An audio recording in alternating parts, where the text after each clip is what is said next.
Nearly 80,000 fans settling into Miami's Orange Bowl on a rainy, windy Sunday afternoon to see firsthand which team is pro football's best. The Cowboys of Dallas, last year's champions, or the Steelers of Pittsburgh, this year's winningest team. Hello, everyone. Dick Enberg high atop the roof of the Orange Bowl. Welcome to Super Bowl 13. And three men eager to give you their account of the happenings of the rest of this afternoon are located off the facing of the second deck in our broadcast booth. Kurt Gowdy, John Brody, and Merlin Olsen. Thank you very much, Dick. And you know, the more you probe the statistics, examine the late season surges, look at the coaching staffs, study the possible outcome, the more confused you can get. 13 is going to be a lucky number. As far as I'm concerned, on paper, this is the best matchup in Super Bowl history. They won't be playing it on paper, but on prescription turf. But it certainly appears that way. And I'm proud to be working with two men who played with distinction for 32 years in pro football, never made it to the Super Bowl as players, but have made it as commentators. First of all, Mr. Merlin Olsen. Thank you, Kurt. I think probably the only thing tougher than earning the right to play in this game is waiting for the game to be played. These players have been under the microscope now for 2 weeks. They were ready to play it last week. They had to wait. It's been awfully hard for them, and I'm sure they were ready to kick it off at 1 o'clock today. I got a lump in my stomach and my throat.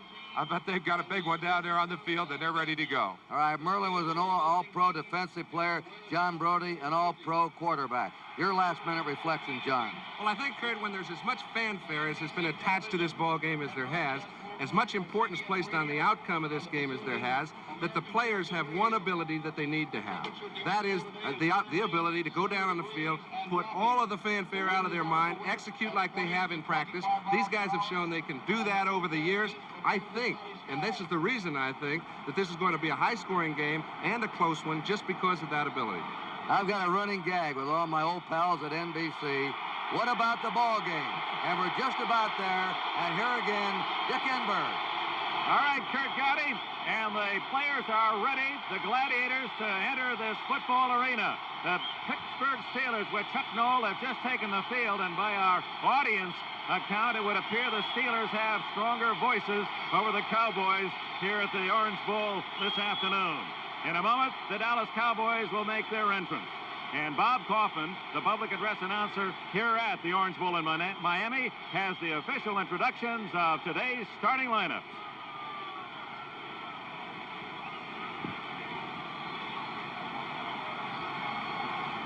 And now, let's meet the starting offensive lineups. First, the AFC champions, the Pittsburgh Steelers. The Pittsburgh offensive line.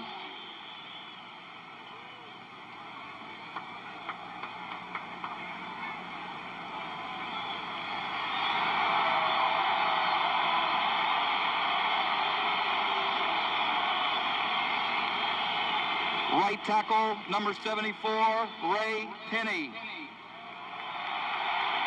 Right guard, number 72, Jerry Mullins. Center, number 52, Mike Webster.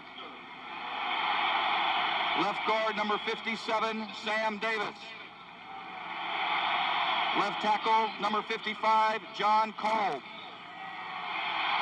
The Steelers receivers.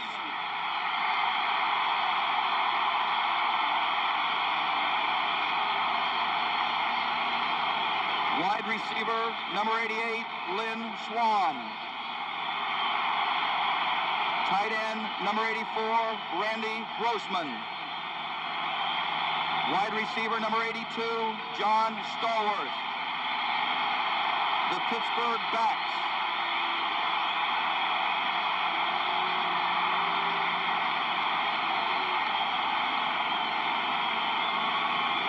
Running back, number 20, Rocky Blyer. Running back, number 32, Franco Harris.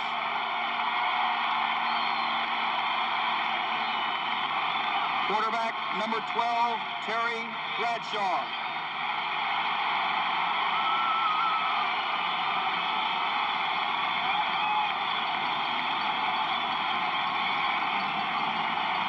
Coach Chuck Noll and the rest of the Steelers.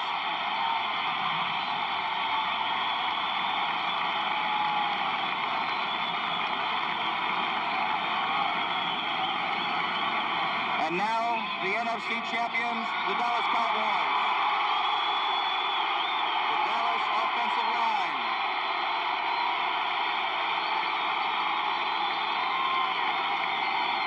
Right tackle, number 70, Rayfield Wright. Right guard, number 64, Tom Rafferty. Center, number 62, John Fitzgerald. Left guard, number 68, Herbert Scott. Left tackle, number 67, Pat Donovan. The Cowboys receivers.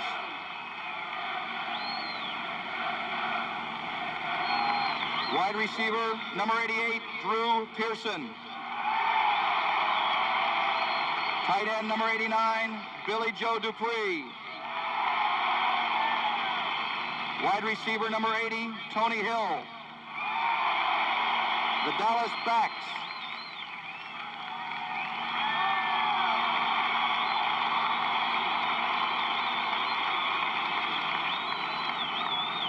Running back, number 44, Robert Newhouse. Running back, number 33, Tony Dorsett. Quarterback, number 12, Roger Staubach. Coach Tom Landry and the rest of the Dallas Cowboys.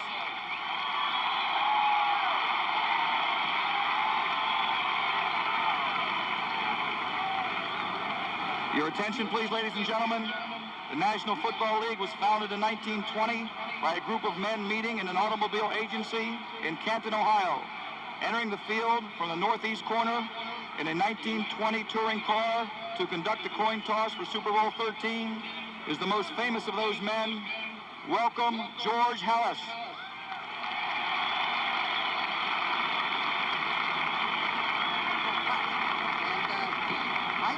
And now, referee Pat Haggerty meets the captains for today's game. If the cardboard holds up, I'm okay. They just brought Mr. Halas out with his official party in a 19... Today's captain for the AFC champion Pittsburgh Steelers, number 57, Sam Davis, number 58, Jack Lambert, and number 75, Joe Green. The captains for the NFC champion Dallas Cowboys, number 12, Roger Staubach, number 42, Randy Hughes, number 50, Dee Lewis, number 79, Harvey Martin, and number 88, Drew Pearson. And now, for the official coin toss, here's referee Pat Haggerty. To our right. All right, Mr. Lambert. Call the coin in. Jack, we've got some very interesting matchups in this ball game today, but maybe the most interesting will be Sam Davis against Randy White, their terrific defensive tackle. Sam is coming off perhaps his greatest year ever. And L.C. Greenwood said to me the other day, you watched him block Randy White. The tri-captains, co-captains, whatever you want to call them, are out there, and George Halas has tossed the coin out of the automobile. They are investigating. You have won the toss. You can kick or receive. The Cowboys have won the toss. Let's go. The Steelers get the turn coin. around, please. Steelers will take the win. Commemorative gold piece from the year 1920 used by George Halas. Of course, as you heard, Dallas has won 1920, the toss. the formation year of the National Football League, and the patriarch himself, George Halas, looked mighty fit.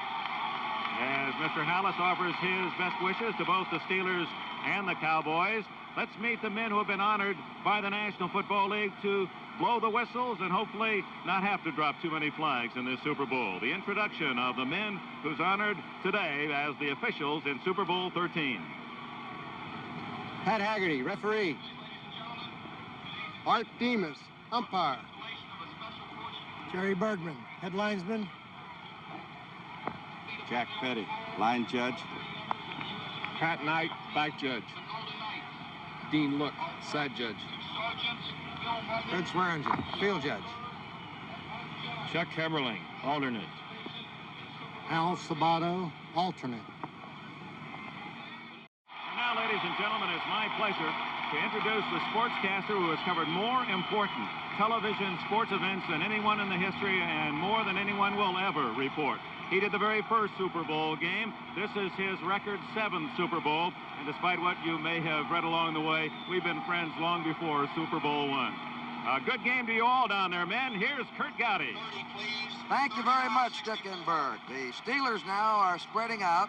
They're going to be kicking against a 15 to 20 mile an hour wind. Roy Jarilla, number 10, has had an erratic kicking year on field goals. When he hits it right on the kickoff, he can drive it to the goal line or in the end zone. I don't think he will against this wind.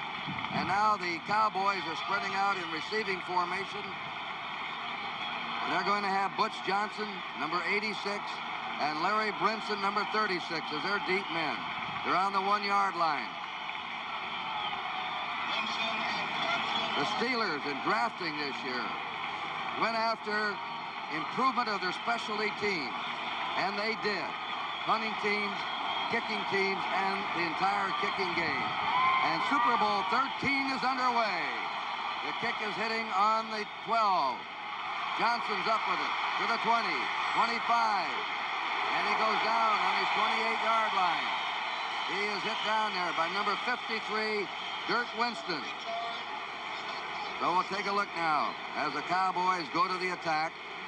And it's attack design. There they are. Staubach, Newhouse, Dorsett, you know them all.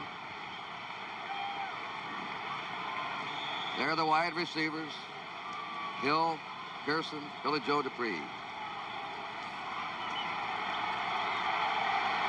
First down. Dallas on their 28. They move around a lot. They try and confuse you just for a split second. They're in the eye. They run out of the eye about 75% of the time. And they run it to Dorsett. Dorsett trying to get outside. 30, 35. We all know what a great back Dorsett is, but I believe they're going to try to get the ball to him all they can today. Pass receiving, running, because he can break a play at any time.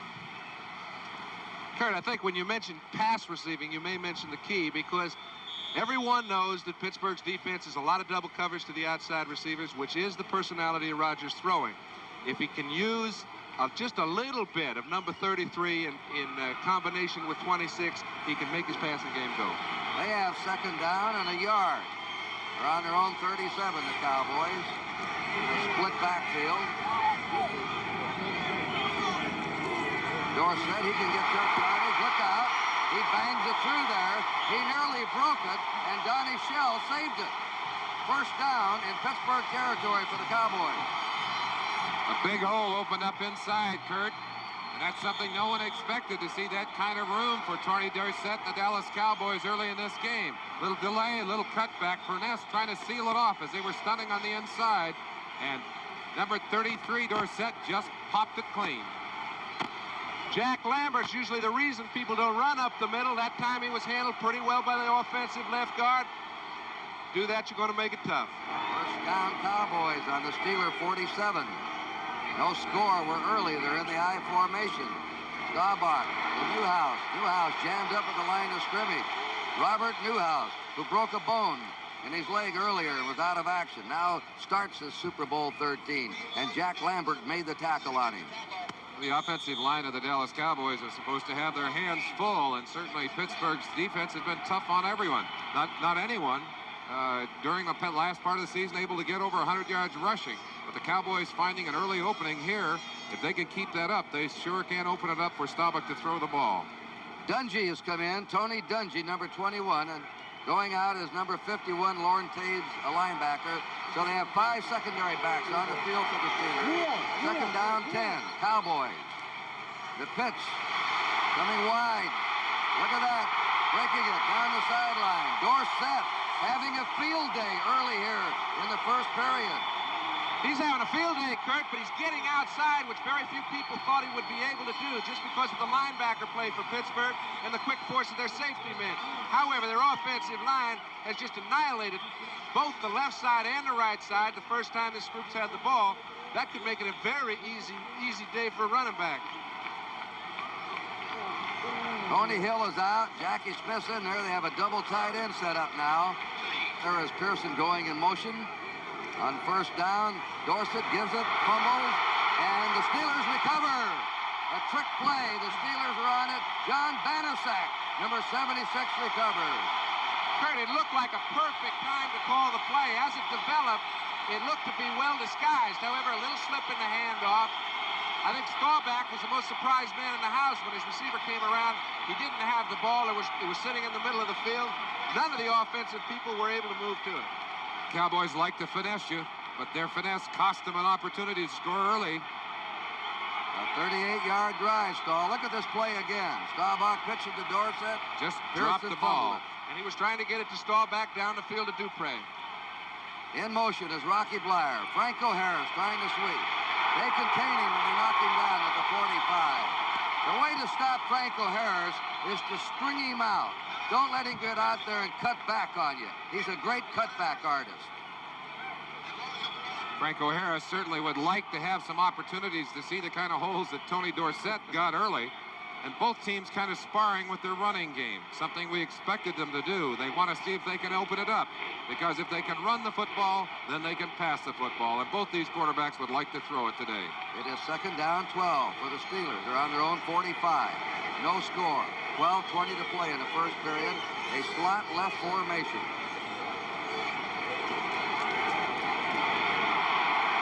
And the Cowboys jam him up. Randy White, number 54.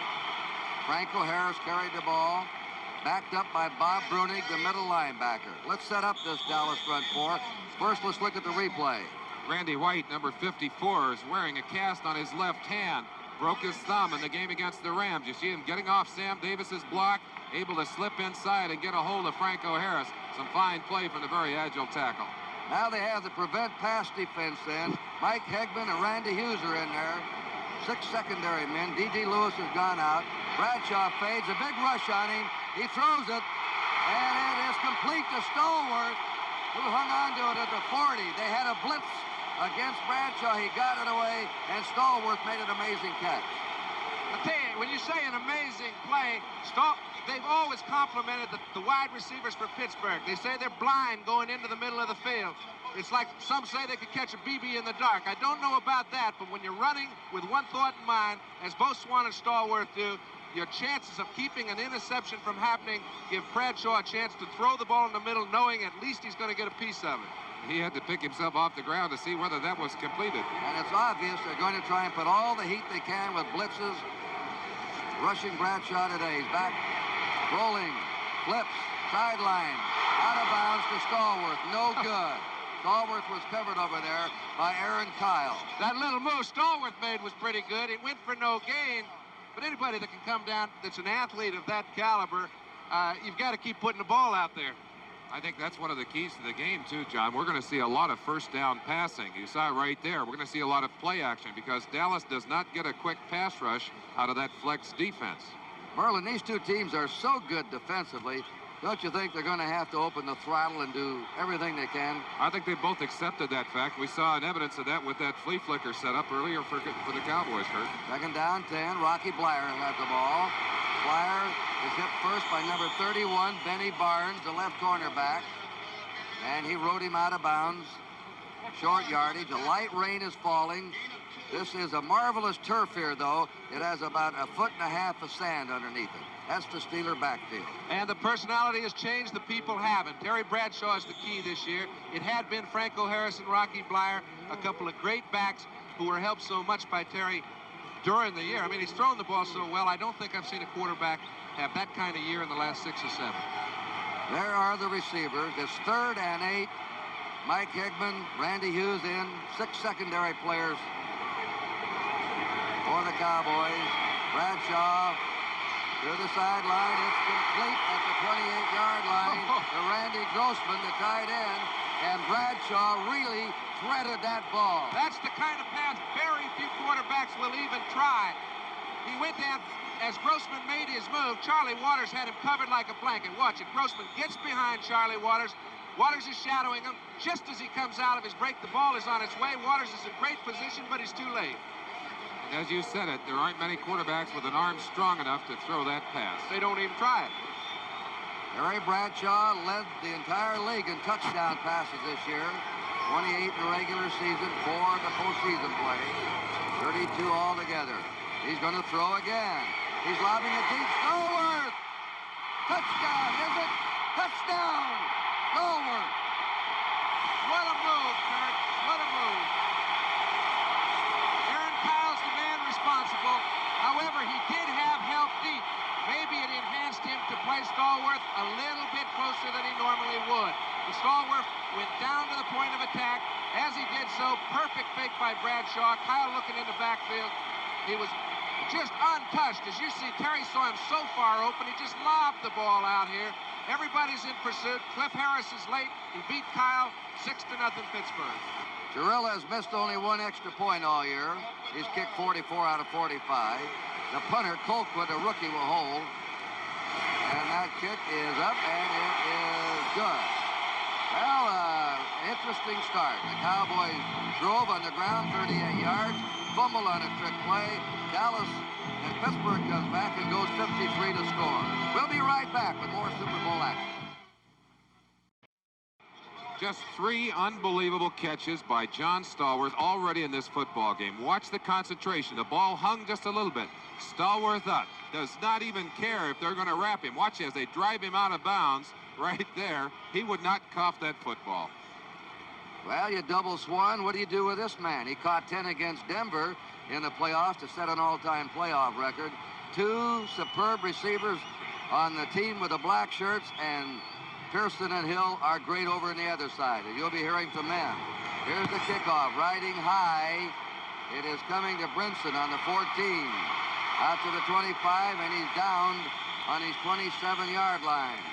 And he's hit down there by number 56, Robin Cole, the linebacker, and also by Rick Moser. Now let's take a look at the Steelers on defense. Excuse me, Kurt. We didn't even have much of a chance to introduce them to you before. They had their hands full early, and we let you watch some of their problems. Banaszak, Joe Green, Steve Furness, and L.C. Greenwood. A fine, strong defensive line. They got some of the best linebackers around. You'll be seeing more from them during the day. Dwight White has replaced Banaszak. Now they alternate them at right end. Dallas ball, first down under 28. With backfield. Staubach. Ball down. Timing's destroyed. He got it away. Slipped and fell. A light rain is falling. He fell back on his drop. That was either a mistake on Staubach's part or Dorsett's. I kind of feel it was Tony's, but I'm not sure. Sometimes you forget there's a trail back coming across. They ran into each other. One knocked Staubach down. He was fortunate that the pass rush did not allow anyone through. Look at this. Now, you know, Tony's trying to get out of the way. Has nowhere to go. I kind of think he forgot his assignment. Second down, 10. Cowboys in their 28. Pearson to the right. Tony Hill to the left.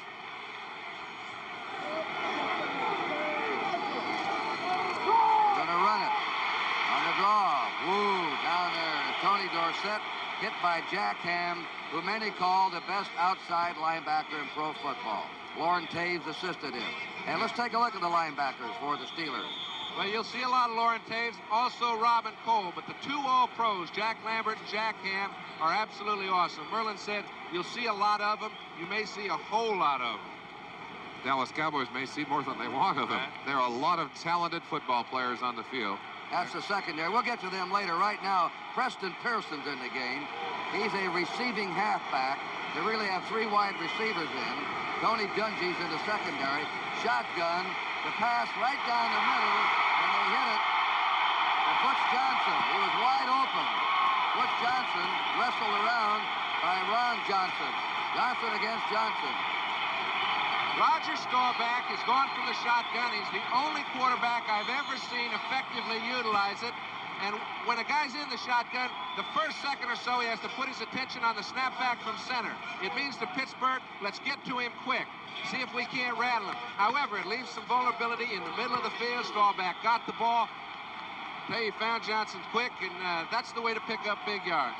An all-out blitz on that one, John, and they left Johnson one-on-one on Butch Johnson. Pretty difficult to cover that kind of receiver when a quarterback has time to get it off, as Staubach did. Both teams are gambling on defense. Staubach sets them down. First down, Cowboys on the Pittsburgh 42. Steelers are ahead 7-0. 8 minutes to play in the first period. Dorsett cutting back at the 40 and is crashed down at the 39-yard line by Donnie Shell, who is a real hitter, is a strong safety. A free agent out of South Carolina State. Cowboys love to run at you out of that I formation, and they love to feature the running of number 33, Tony Dorsett, out of that I. He has such great lateral quickness, and he can spot those openings up inside. You give him a little opening as he strings out along that line, and he'll just go right up through it. Tom Landry wants to get the ball to Dorsett today. Dorsett's already gained 46 yards in the first period. Second down, 7 for Dallas. Pearson in motion. Staubach, rush on him. He's hit. And he goes down. Taves got to him first and kept after him. And then Steve Forness took him down. Forness, the right tackle. They had a blitz on, first from the right linebacker. Steelers don't usually blitz you that much, but they've thrown out the book, and they're coming after Staubach right now. You see number 51, Lauren Taves, and watch Staubach duck underneath him. But he can't elude number 64, Steve Furness, who pulls him down. I'll tell you, as he did get out, had he been free, he still had no one open. Donnie Shell just covered Billy Joe Dupree like a blanket. Could be the key to a lot of this afternoon. They take the tight end out, Dupree. They put Butch Johnson in, Preston Pearson in, 3rd and 19. Everybody looking for the pass now here in the Orange Bowl. Steelers ahead, 7-0. Cowboys off the shotgun. Staubach looks that field over. He's got time. And he's down. He's hit by number 78, White, Mad Dog White. That's the second sack for the Steelers, and they sacked Staubach 7 times in the 76 Super Bowl. All right, you give credit to the defensive line. Dwight White was the only man anywhere near Staubach. However, it was due to the outstanding coverage and the combination of coverage in that situation. Staubach had 4 or 5 seconds to throw the ball, had no one open. Not only did White go by Pat Donovan, his tackle, he also got by Dorsett, who was the pickup man. And finally, as you said, because Staubach could not throw the ball, he got him and sacked him. Punt formation, Danny White. Theo Bell's deep. He had a good run back day against Houston. A driving spiral with a win. Theo Bell takes it on his 18. Ooh, boy, there was a clobbering block. And he runs it back to his 30, a 12-yard return. Randy Hughes made the tackle. We're going to be back to action here at the Orange Bowl. The score, Steelers 7, Cowboys nothing. 6 minutes to play in the first period. Hollywood Henderson has been talking all week about what he was going to do to the Pittsburgh Steelers. Watch number 53, Dirt Winston, say hello to Hollywood Henderson. And I tell you, he went over and was welcomed by his teammates. Hello. However, Merlin, as you mentioned, Hollywood does talk a lot. He seems to back it up on the football field. Tom Landry said, complimenting you, Thomas, is like putting a fire out with gasoline. He does back up what he says. Pittsburgh on their 31st down. Blyer and Harris behind Bradshaw.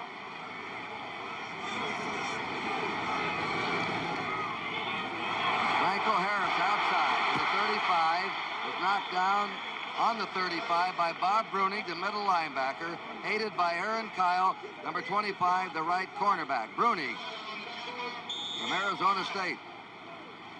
Steelers offensive line, of course, working very hard to free up Franco, give him a little running room. And early in this ball game, I think the thing that surprised me most, John, is that both teams seem to be able to run the ball. I didn't think that was going to happen today. Second down, 5 for the Steelers on their 35. They're ahead 7-0. 5.5 to play in the first period. Bradshaw on a rollout. Throws to the sideline. Nearly picked off there by Cliff Harris. They had Lynn Swan double teamed. And it's interesting to see that Harris came over to help out, and they really don't like to do that with their safety men, the Cowboys. No, Kurt, but you do have to give up something. That time, Benny Barnes just played as close as he could to Swan. Now, you know, Harris gets by because he's as smart as he is. He knows Bradshaw would love to go to Swan whenever he can. Swan's going to get free sometime. When he does, Harris wants to be there. All right, they're looking for pass. They have Randy Hughes in, a 5th defensive back, and an extra linebacker, Mike Hegman. Third down, 5. Steelers on their own 35. Bradshaw, time, right over the middle, complete. Franco Harris into Dallas territory at the Dallas 43. And Bradshaw is hot in the Super Bowl. And Bradshaw will stay hot if he gets patterns run the way Franco Harris ran that one on Mike Hagman. He was one-on-one with a linebacker. When you get a chance to work on a linebacker with no help outside or inside, he just gave a little outside fake cut right underneath and picked up a big gain, and Pittsburgh's on the move again. And the other thing he had was time to throw that football, and they're doing an effective job of holding Randy White out of there.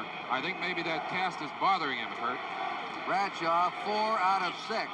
He had all the time against Houston. You cannot give him time anymore. He's become a very patient man. Here he is on a drop and a play action. He throws it out to Swan. Swan has a first down. Swan nailed against the sideline by Benny Barnes. What a passing attack. Right, left, down the middle, and right now they're shredding the Dallas secondary. Well, they're able to get one-on-one coverage. They got it on Mike Hagman the time before. This time they got Benny Barnes one-on-one with Lynn Swan. Very tough to cover the wide receivers or even the offensive backs without help somewhere. Sam Davis is doing quite a job holding Randy White out of there. That's the big matchup, a critical matchup for Pittsburgh. Steelers first down on the Dallas 30. Steelers ahead, 7-0. 4:28 in the first quarter. Blitz is on. It's intercepted at the 15. D.D. Lewis at the 30. They had the blitz on, and Bradshaw threw a bad pass. That's the first turnover by the Steelers. Dallas has had a turnover. And D.D. Lewis comes to the bench for congratulations. Well, and he deserves some congratulations. A lot of pressure right there on the Dallas defense. They're able to come up with a turnover, turn the Steelers away. If the Steelers go up with a second TD here, they can almost put it out of reach.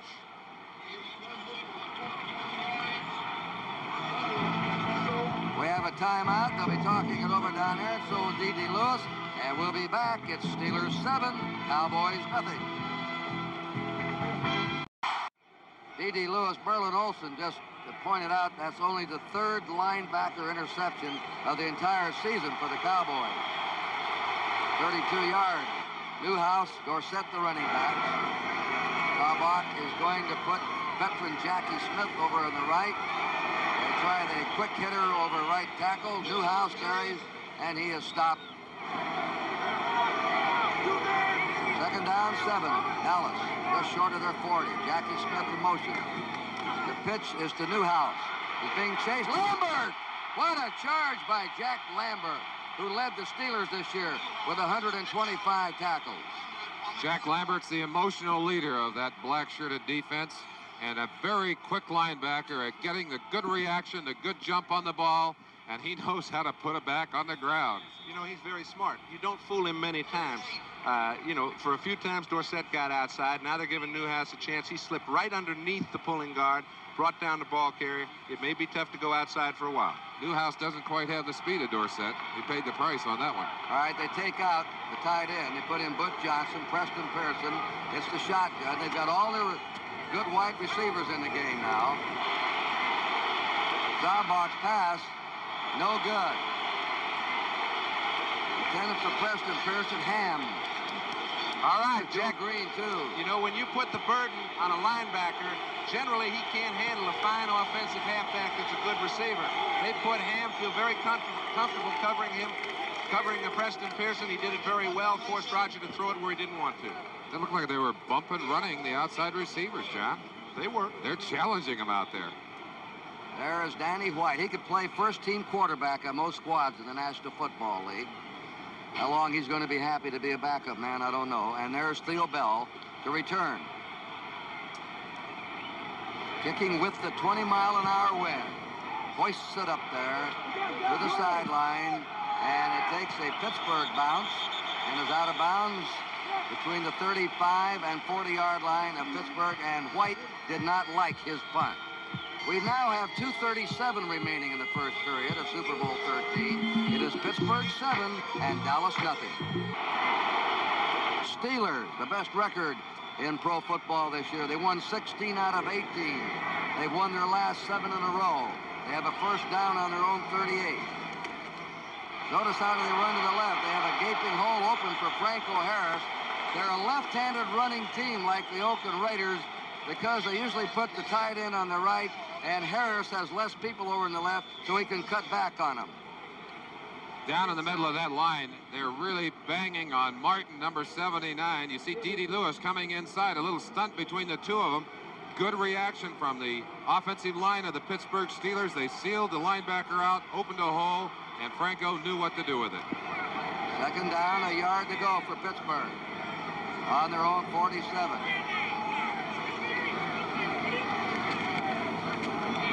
And a search for that first down. Flag goes down, the first one of the game. And by the way, in 1976, Dick Enberg, before the game, talked about, we hope we don't have a lot of flags. There were only, that's a holding against Pittsburgh. Pittsburgh did not have one penalty in the Super Bowl 10 against Dallas. Dallas had only 2 for 10 yards. This is the first flag of the game. It'll go against the Steelers. Coat and a tie, and You never like to have that kind of mistake, though. You put yourself in great position. It's a first down almost at midfield, and suddenly they're marking it off. It's going to be second and about 12 yards to go. Disastrous. Holdings on Sam Davis, the left guard. He's got his hands full down there, Kurt. Look inside. You'll see Sam Davis right there holding Randy White. Now, the flag came in late. Could have been that the referee watched the way he pulled him away from that running back, kept him off of him. Coming on the field is number 58, Mike Hegman. Going out is Larry Cole. Getting an extra linebacker in there. Dave Stalls has gone in. Landry is changing up his defense a bit.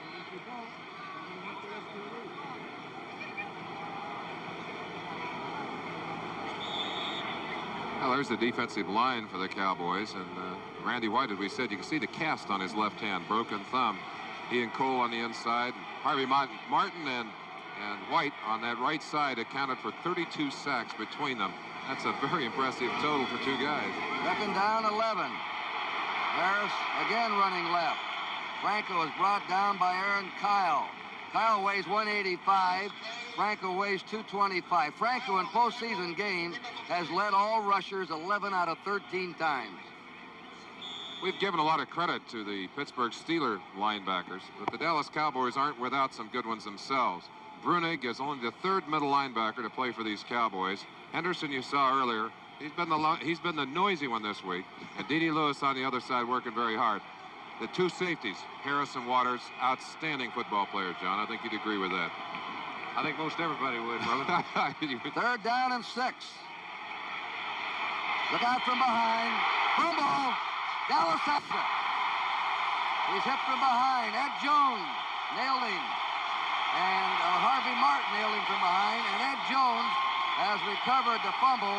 That's the second Steeler turnover. There's Ed Too Tall. Okay, both of them responsible to Bradshaw. This time he was trying to do a little too much with a bad play. I think if one thing epitomizes Terry's play over the year, he has been so successful. Sometimes he's made a bad situation a good one. This time, in this sort of a football game, you want to make sure that when the gates are closing, you don't leave yourself an opening. I think he did a little unnecessarily here. He's trying to get away, do something well. The ball got hit. Big defensive play, though, as Harvey reached around and batted that ball loose. First down, Dallas. Pittsburgh's 41. 1 minute to play in the first period. Pittsburgh ahead, 7-0. Staubach on a straight handoff. Newhouse.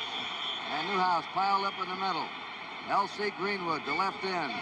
And Steve Furness. There's the man that just recovered the fumble. Ed Too Tall Jones. Bradshaw talking to Chuck Noll. You know, I want to ask Verlin something. To me, a great defense is one that when your own team gets a turnover, you can hang in there and not let anything break down, because so many touchdowns happen after turnovers. I don't think either Dallas or Pittsburgh allow that to happen very often. Well, that's because of their experience. You go on that field, you suck it up a little bit more when they get a turnover. You know Staubach's going to go deep on you. Second down, 9. Cowboys on the Steeler 40. Pearson in motion. Play action pass. Here it goes deep to Pearson. And it is no by Donnie Shell. Pearson nearly making a miraculous catch in the end zone. And Donnie Shell made an awfully good defensive play because it looked to me as if Pearson had dissected the defense. Staubach threw the ball at just about the right time. Was not able to hit him on the money, but it looked like the play may be good enough. He got Shell's back turn to the ball. When you're in that position, you're really up for grabs. A guy like Drew Pearson's going to come down with quite a few of those. I've got to credit Donnie Shell. You can see he doesn't like it. He finds Pearson a little later than he would like to. However, makes good recovery and keeps him from scoring. That's great ball reaction. Steve Furness is out. Dennis Winston is in. There's Donnie Shell. Butch Johnson's come on to replace Dupree. They have the fleet wide receivers in again. It's the shotgun on 3rd and 9. And a big rush is on. He lets it go.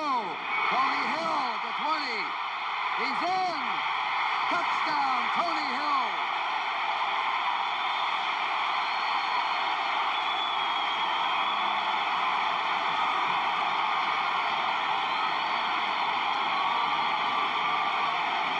Okay, Kurt. That was a blitz. They've been burned twice on blitzes. That was no exception. Staubach was the hero on both occasions. You see Tony Hill on Donnie Shell. He's all alone with him all over the field. Staubach threw the ball before Tony Hill even made his break.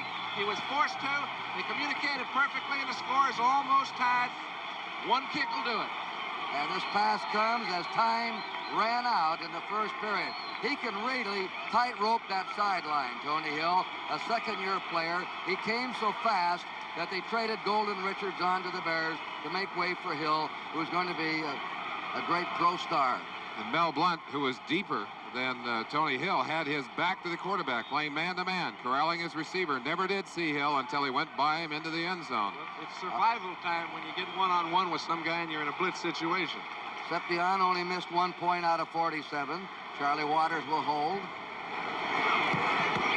It is a tie at the end of the first period. And what a first quarter here in Super Bowl number 13. That has to be the best first quarter of any Super Bowl. And by the way, the first touchdown scored against Pittsburgh in the first period this year ago. And I didn't know if anybody'd ever score on him in the first period. We did say it'll be a high-scoring game. I think we're on our way. Kicking off now, Septian. The kick is a shorty, bounding around. Larry Anderson, the rookie, has it. Reversing his field, loses ground, and they finally bring him down. He lost 4 or 5 yards trying to reverse his field. He's finally tackled by Tom Randall. Kurt, the Dallas Cowboys have been kind of hard on Steeler records. Back in '75, the Steelers had done the same thing, had held their opponents scoreless throughout the season. And in the Super Bowl of '75, Dallas scored in the first quarter. Here they are again. They come scoreless through the whole year. Not scoreless, but at least no touchdowns allowed in the first quarter until today, and the record disappears to the same Dallas Cowboys. We want to go by past records. The team scoring the first points has won 10 out of the 12 previous Super Bowls. Pittsburgh scored first, but now Dallas has come back. And Bradshaw sets them down for a first down on their own 26. First play of the second quarter. Blair is off in motion. That pass is complete. He caught that ball. Randy Grossman, the little tight end, at 215 pounds, his second reception of the game. And, you know, Kurt, people were so concerned when Benny Cunningham went down. Now, he is going to be a great tight end, but their effectiveness has not changed since Grossman has come into the lineup. He's excellent going into the secondary, beating linebackers. He makes a lot of bad balls look good, and he just did it on this occasion. Randy Grossman, a basketball player at Temple. On the 32-yard line, or 37-yard line at Pittsburgh. First down. Tie game, 7-all. Franco Harris getting outside to the 40. Ridden out of bounds by Bruning and Ed Too Tall Jones. So Franco starting to pick up some yardage. Shows you how quick Jones is. He chased him from left to right. This telecast, presented by authorities of the National Football League, intended for the private use of our audience. Any rebroadcast or other use of this telecast without the express written consent of the National Football League is prohibited. It is now on the 44-yard line of the Pittsburgh Steelers. Second down, 3 to go. Let's check Franco's rushing yardage. He has 27 yards. Tony Dorsett has 46 yards rushing. Harris again. Ed Jones hits him there. He might have picked up a yard. Too Tall at 6'9" was standing there and said, Very tough to go against that Dallas flex defense, especially for the Steelers, who love to do their trapping, and it's hard to trap that defense. Too Tall just slid inside, almost like a linebacker, sliding back inside away from Grossman, who's trying to seal him off, and made the stop, kept him short of the first down. They're bringing on Larry Bethea, rookie, number 76. Now he comes back out. They couldn't get him on the field in time. 3rd down, 1. Harris has the first down. Franco Harris hitting inside. D.D. Lewis stopped him. Sam Davis opened the way. Franco Harris, 5th leading rusher of all time. Great money back is the best description you can make. Kurt, I was just going to say that. You're taking the words right out of my mouth. But if you had one back to run short yardage for you, I think I might grab Franco Harris, especially in a big ball game. Steelers on their 48. First down. They've gone to the running game now. Now they switch. Quick flip. Incomplete.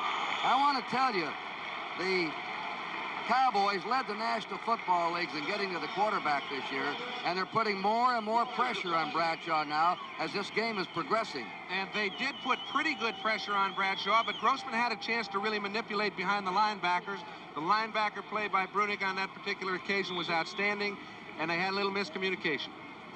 They tried to get it off to Randy Grossman, as you said, but Randy just unable to get himself in the right position. We're looking at Randy White here. They've done a good job. Sam Davis had his hands full, but has done a good job of passing him off and getting a little help by his friends on the other side of the line. They put their wide receivers on the left side in a slot. 2nd down, 10 for the Steelers. Play action pass. Bradshaw throw on the run, maybe. It's out, and it's nearly intercepted by Charlie Waters, number 41. Charlie, a 9-year veteran. He and Cliff Harris are called the 2 best safeties on one team in football. Okay, we're giving you the wide shot, and Terry Bradshaw, when he comes back, I think uses his athletic ability to give himself enough time to try and catch Swan coming all the way across the field. We're watching Grossman. That ball was actually intended for Lynn Swan coming across. Good linebacker play kept him from receiving the ball. Take a look at Lynn. He comes down. He's supposed to be hit here. If Terry had been able to stay in the pocket, he might have been able to throw it. Benny Barnes is in pretty good position coverage-wise. Linebacker makes the play. And if you're wondering why there wasn't a penalty, it's because the ball had already been hit by a defensive man. 3rd down, 10. Steelers on their 48. Fumble. Bradshaw has it. Oh, he hit. Thomas Henderson up with it. Going in with it, number 58, Mike Hegman, and it is a recovered fumble. Henderson jarred it loose from Bradshaw, and going in with it, Mike Hegman from Tennessee State, a reserve linebacker. And I think, Merlin, that 2 things happened. I think Bradshaw's hurt a little bit on his left shoulder. They stood him up, kind of caved him in, both of them, took the ball away before he was able to get down to the ball. He made a pretty good recovery to get a piece of it, but you can see Henderson's holding him up. Hegman takes the ball away, and I don't think Terry's getting up very quick. Now, that's great play. That's the kind of big plays you're going to need to win this football game. Okay, let's look at Bradshaw. That's the real concern as far as Pittsburgh's concerned. He had a hold of his elbow coming off the field. It was his left one, but it's not a minor problem. Cowboys score, 12:08 to play in the half. They're in the lead. Tipion's kick is good. On a stunning recovery, Bradshaw shaken up, and that's the big question now. Can Terry Bradshaw come back and operate with full efficiency? 3rd turnover already against the Steelers, and let's take a look at it again, gentlemen. Let's go back and watch the play. I think the fact that Bradshaw dropped that football and picked it up really shook him up. He never quite got his bearings again. Henderson really has his shoulders and arms. He's pulling him out right there. You see the ball just stolen right there by Mike Hegman, and I think... Go ahead, John. You saw something. No, I'll just tell you, he hit his elbow on the ground. That could be a jam shoulder, could be a slight separation. We're not going to try to play doctor, but it's certainly a problem for Terry right now. The Steelers scored first. A pass to Stallworth. 28 yards, 9:47 to go in the first period. Dallas tied it in the last play on a pass to Tony Hill in the first period. And now Dallas has jarred the ball loose, come up with it, and Hegman ran it in for the touchdown. They're kicking off to Larry Anderson, deep. Anderson is going to ground it for the touchback. The initial reading from the Pittsburgh bench, Terry Bradshaw is all right and will be able to come back into action. You see them congratulating Raphael Septien. He really got his foot into that football. Pins the Steelers back on the 20. Well, now they call them the dirty towels. If we look to the far side, there they are. The dirty towels. Dirty or the terrible? The terrible towel. Okay, terrible. Kurt. Terrible towel. Well, they got kind of dirty in that game last 2 weeks ago when it got wet. First down. Pittsburgh on their 20. They're trailing for the first time in the game. Bradshaw to Franco Harris. He jumped. He's hit on the 22-yard line by Harvey Martin, who last year, along with Randy White, was a co-most valuable player of this game. Second down, 8. Pittsburgh on their own 22. We pause briefly. We will pause in a minute. Quick look at number 75, Martin, and Kolb there. Harvey Martin keeping good position on the line of scrimmage and able to get a shot on number 32, Franco Harris. Second down, 8. Steelers on their 22. They have the wind in this quarter. Franco Harris, boy, that is rough yardage to get. Larry Cole took him. Kurt Gowdy, John Brody, Merlin Olsen, Dick Enberg again from the Orange Bowl. The situation, 3rd and 5 for Pittsburgh on their 25. And ahead in this game, the Dallas Cowboys, 14-7. 10:40 to go in the first half. Flat right. Bradshaw, let's see how he throws. He's got his man Stallworth. He's at the 40, 45, 50, 45, 40. He's gone. He's at the 20, 15, and he's in for the touchdown. No flags are down. It's a touchdown all the way, 75 yards. Kurt, I think you set it up about as well as anyone. When Bradshaw goes back to pass, you say, let's see how he throws. I'd say he made the answer pretty clear. He put it right on the numbers to Stallworth. Stallworth beat Randy Hughes in a one-on-one situation. When he did so, and we've seen a lot of one-on-one situations, I think, Merlin, is because they have to try and get to both passes. I think both teams are trying for the big play defensively, and it kills them here because they don't get to him. He gets it away, and then Stallworth just uses his great ability to break it loose, to get this game back to within 1 point of even, and this has become a game of big plays. Stallworth has now 3 catches for 115 yards. Bradshaw, boy, they're over him after he was injured. He came right back in and got this thing tied up with the extra point. 14-14. 10:25 to go in the first half. Bradshaw has connected twice with Stallworth. And we're going to be back with more action, and action we are having. All right, simple little pattern. It's not one that has a lot of beauty in its execution, but very effective. As Bradshaw hits Stallworth real quick, you see him run through a maze of players. When he finally gets past Randy Hughes, he's all alone. It's long gone. It's tied 14 up. There he is, John Stallworth. Let's look at the key block on this play. It scored the touchdown, which is the longest in Super Bowl history for a pass play. There's Swan taking Benny Barnes out of the play. That's all you need to do. Get him out of there for a split second. Here's a kickoff by Jarrella to either Butch Johnson or Larry Brinson. It is coming to Butch Johnson. 20, 25, and he goes down on his 31-yard line. And he's hit there by Rick Moser, a reserve running back of the Steelers who plays on the kickoff team. The word from the bench, Kurt, is that Bradshaw has bruised his left shoulder. Some of you may have seen him taking some ammonia and sniffing salts right just before we broke away. Actually, what he may be doing is still clearing the cobwebs. He's on the bench now. You see the trainer working with him on the sideline. He's a tough kid. You said it, John. If you're going to have one guy come back, it's Terry Bradshaw. First down, Dallas on their 32. Game tied, 14-all. Daubach, the Newhouse, he's hit. And right in there pouncing on him, number 78, John Banasat, Eastern Michigan, a free agent. He has taken the starting right-end position away from Dwight White, but White still plays a lot. They alternate. Well, Banaszak plays like one of the great ones now, not like a free agent, and he did earn that starting job. You saw why there as he got out and stripped Newhouse down. Newhouse doesn't look to me like he's come back to his old form after that leg injury. Well, and I think those black shirts have something to do with it. You might have a point there, John. Now look at this full house now. Now they hop out of it. Second down, 15 to go. The toss. Dorsett is in good, and he's down. It's the Steelers now who have taken over the momentum. That's Jack Ham, number 59. When the Steelers are playing their best, Jack Ham's making the big plays, Merlin. Number 59, Jack Ham, I still believe at his position the finest linebacker in football. And what he does here is just seals the play to the outside, strings it out. Dorsett looked back, he wanted to cut, but what did he see? More black shirts. He went to the ground. All right, they put Butch Johnson in, 86. Preston Pearson, 26. Take the tight end out, Dupree.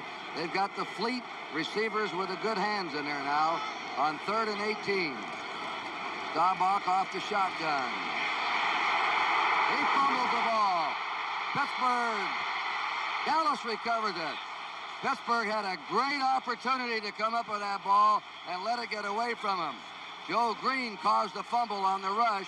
Tom Rafferty, the right guard, recovered for Dallas. And it looked like late, Merlin, I'm not sure, but the Banaszak had a chance to recover the ball, tried to make a big play out of it rather than recover it. In doing so, lost it, and Dallas still has possession.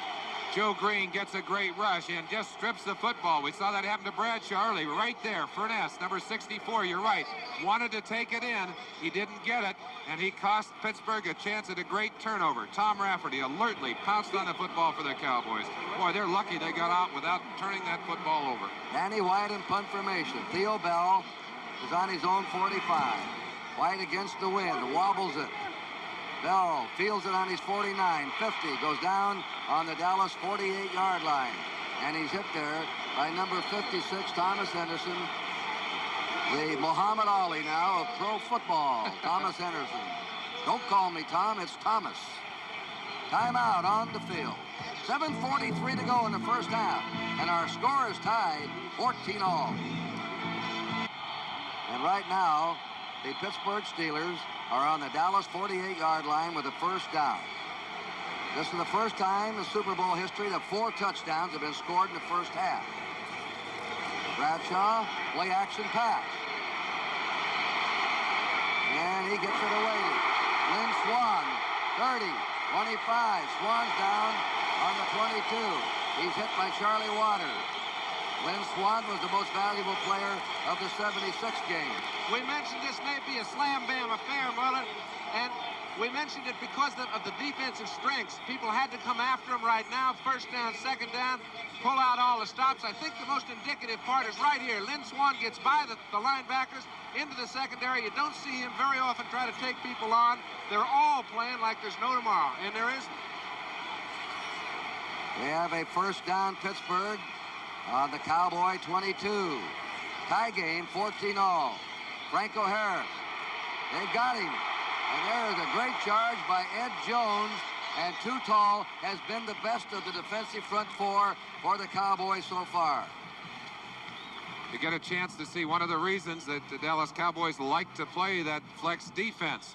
They get almost a linebacker's read from their big defensive lineman. Watch Too Tall, gets the quick read inside, and he just flies across, gets there as soon as Franco Harris, who said, where in the world did that big guy come from? But the weakness was probed last time, and that is they can't get the pressure on the passer when they're in that flex. Second down, 18.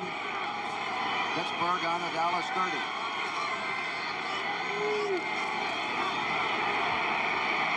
Down the middle, flags down.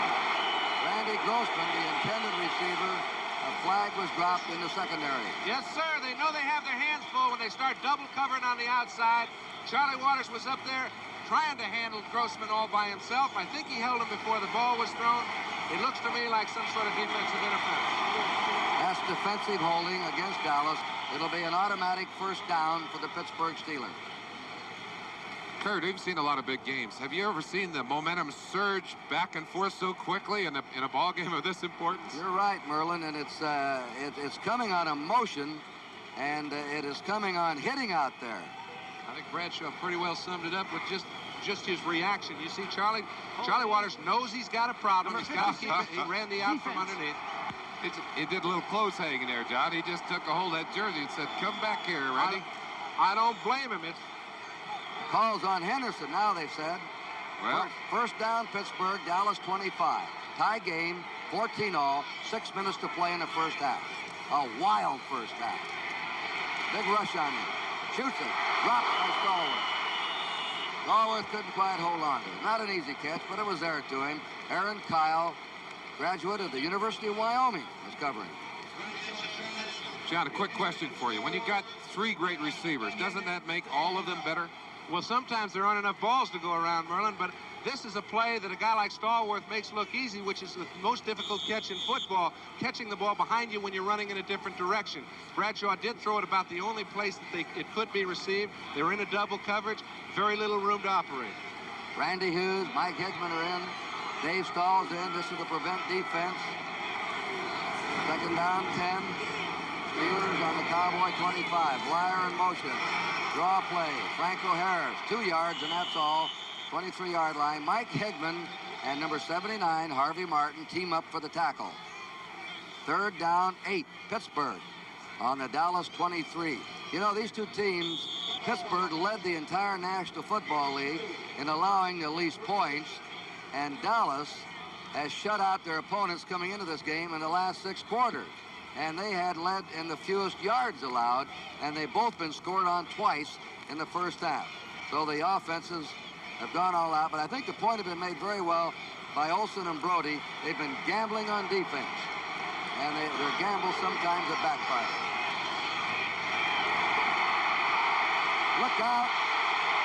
He is snowed under.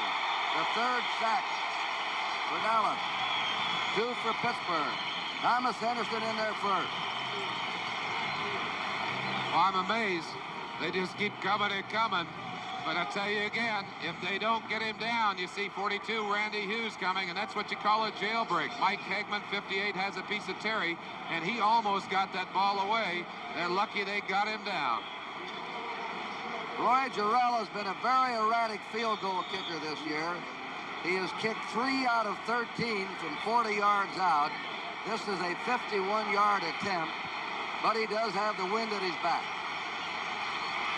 He's hit only 16 out of 32. If Pittsburgh had a weakness, this has been it. The kick is up, and it hit the upright. It hit the upright. He just missed. Down on the field is Ed Jones. Ed Jones is injured. Now he's getting up. Kurt, he did what good defensive linemen do. He jumped high to try and block that kick. As you watch the emotion of the holder, Colquitt, somebody put their head right into his stomach and I think doubled him over pretty good. 4:55 to go in the half. We're still tied in Super Bowl 13, 14-all. First downs in the first half, 10 for Pittsburgh, 4 for Dallas. Dorsett has 42 net yards, the leading ball carrier. Franco Harris has 32 net yards on the ground. The leading receiver, Stallworth, 3 for 115 yards. Super Bowl 10, Lynn Swann set the record. 4 catches for 161 yards. Double tight end offense. Tony Hill is out. There's Jackie Smith, one of the tight ends. Dorsett, they're trying to get him outside. And he's to the 39. The thing about Tony Dorsett is you stop him, you stop him, you stop him. But one time, bang, he can break it. And he's been close on 3 or 4 occasions. He sure has, John. That great outside speed. And I don't think I've ever seen a young back use his blocking better. Watch Dorsett. Watch him hang to the outside and set the block right there for number 68, Herb Scott, and then quickly duck underneath it. That's just a great ball carrier who knows how to use his people. Second down, 5. There's a man who played for the National Collegiate title, and then his first 2 years in Pro Bowl is in the Super Bowl. That's not bad. 3 years in a row. Second and 5. Preston Pearson in the game. He leads the team in receiving, but Newhouse has it. And Newhouse is buried under and swept out of bounds on his 39. And that is Robin Cole, number 56 from New Mexico, who took him out. Number 1 draft choice 2 years ago. He was brought down by Robin Cole, but the man who created the angle for him was Donnie Shell. Now, he's got a lot of responsibility. We've seen him in the end zone batting down passes. This time he had to force to the outside. When you're effective running the ball, you put a real burden on those strong safeties. The weak safeties, not so much. That's what they've done in this ball game. The Cowboys alternate their guards, Rafferty and Lawless, the right guard, bringing in plays. Landry calls all the plays. Bradshaw calls the plays, the quarterback, the Steelers. Shotgun, 4 wide receivers on the field now. Going out to Pearson, who made a sensational catch. Preston Pearson, who has a fantastic pair of hands and was released by the Steelers. We'd like to follow Lawless as he gets the signal from Tom Landry and runs out. He's got to deliver the message now to Roger Staubach. Gives it to Staubach there. Staubach now has a chance to collect his thoughts. And Staubach has been probably the best interpreter this game has ever seen. However, on the other side, a different philosophy. Terry Bradshaw has been calling the plays for 9 years, and I think the patience of Chuck Noll has really paid off the last couple of years. Roger can still dodge. Dorsett and Newhouse are the running back behind him. Pearson in motion. Play action pass. Down the middle. Complete. 44-yard line. Catching that ball, Tony Hill. And Mike Wagner, the free safety, hit him. Wagner was second on the Steelers this year in tackles. Play action passing. One of the things that both quarterbacks are trying to take advantage of is the aggressiveness of these defensive teams. Staubach gets a little fake to Dorsett. Has time then to get a pass off and has an open zone. Linebackers have been pulled up, John. Okay, Ron Johnson's the only rookie starting for Pittsburgh. Got great people around him. They'd like to get to him, but it's no bargain when you get there because he's held up his end all year long. And they have just given the 2-minute warning to us here. So with 2 minutes to play in the first half, Pittsburgh 14, Dallas 14. Is that a surprise? Only 7 passes so far for Roger Staubach, gentlemen. Well, the fact that they have been able to run the ball quite effectively, I think, is the reason for that, Kurt. I think any way you can make the ball move on the ground, and both teams have done so effectively offensively, that's okay. We have a report that linebacker Mike Hegman has a leg cramp and has been taken off the field. Cowboys first down on the Pittsburgh 44. The last 2 minutes of the half. They have a blitz on him. He tosses it away. They get it. They go set. Out of bounds. He's out of bounds on the 32. Staubach was decked. Dorsett is unhappy. They're going at it. What a play Staubach made. They had the blitz on to get rid of that ball. Okay, the great quarterbacks have the ability to utilize defensive gambles. I think both quarterbacks have done it so well today. This is just an excellent chance to see it. Staubach's getting an 8-man rush. You see Ham coming from one side, Cole coming from another. They just let Cole come. Staubach has to get the ball to Dorsett because there's nobody to pick Cole up. He does so with a perfect lob. Ham's a little late getting there just because Staubach's ready for what's going on. And again, John, both quarterbacks have been able to beat the blitz, and the biggest plays so far in this game have come against defensive gambles that have backfired. Watch the end of this play. You're going to see some emotion as they just erupted down on the field. Ron Johnson livid. We have a double penalty or offsetting unsportsmanlike penalty on each team. Unsportsmanlike. Dorsett and Ron Johnson charged with unsportsmanlike conduct. And it's going to be a first down on Staubach's amazing ability to unload with a blitz on and get it to Dorsett. Dead ball foul. First down. Now it's going to be the Cowboys ball on the Steeler 32 with the game tied, 14 all, and 1:51 to go in the half. the reason for the dead ball foul call is that the ball goes to where the pass was completed, or the pass was run to the point at the 32. That's the reason he made it a dead ball foul. Pearson in motion. Daubach looking. Intercepted. Coming up with it, Mel Blunt. Blunt brings it back and stops the Dallas drive. Flag is down at the 29. Billy Joe Dupree was the intended receiver. And Mel Blunt, the veteran of 9 years, intercepts with a flag down. And Billy Joe Dupree absolutely unloaded on Mel Blunt after he caught the ball. That situation has been turned around in the past, and when those defensive backs come up with an interception, they better hang in there. I think there were 3 of about the hardest hits I've seen all day on this one play. You see Drew Pearson right there, and Mel Blunt just stepped in front of him and took it away. Watch the action here as Blunt goes down. He just gets buried, and they decided that was a little bit too much as they ticketed Dupree. Roger took a shot of his own from there. Wide. I want to tell you, there's some real hitting here. There were bad feelings in Super Bowl 10 between these two teams, and it has carried, in fact, it has gathered momentum over the last 3 years. It's a pretty quiet feeling, though, Kurt. It's like, make sure you're poised, stay in control of yourself. The situations will come up. I haven't seen a dirty lick passed. I think it's clean, hard-hitting football. It's just for keeps. It's just highly emotional football, and what else should it be? This is a game that has been waited for and prayed for and played for almost 6 months. It's no wonder the emotions are running high. Steelers ball, first down on their own 44. 1 minute and 41 seconds left to go in the first half. Game is tied 14-14. Now the Steelers want to score before the half. Franco Harris gets away from Harvey Martin. Randy White jumps on him. And a flag is down. He slipped away from Harvey Martin, number 79, and then Randy White, who runs a 4.740, whose wife said he's just a big, lovable teddy bear. Well, that's not what the guys on the other side of the line of scrimmage say. Going to be a holding penalty on the running play as they going to meter out the penalty against the Pittsburgh Steelers. One of the things that I see on the line of scrimmage, you've got so many big play people in this game. So many people that can make the outstanding play against you. And Randy White is certainly one of those because of his great speed, as is Harvey Martin, and as is Too Tall Jones. Let's listen. Illegal use of the hands. Offense, number 72. Jerry Mullins, the right guard, was a man that held. The ball is now on the 34-yard line of Pittsburgh. They have a first down and 20.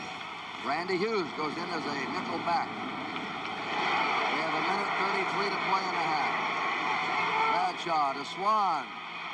Swan to the 40. He can run it. 45, 50, 45.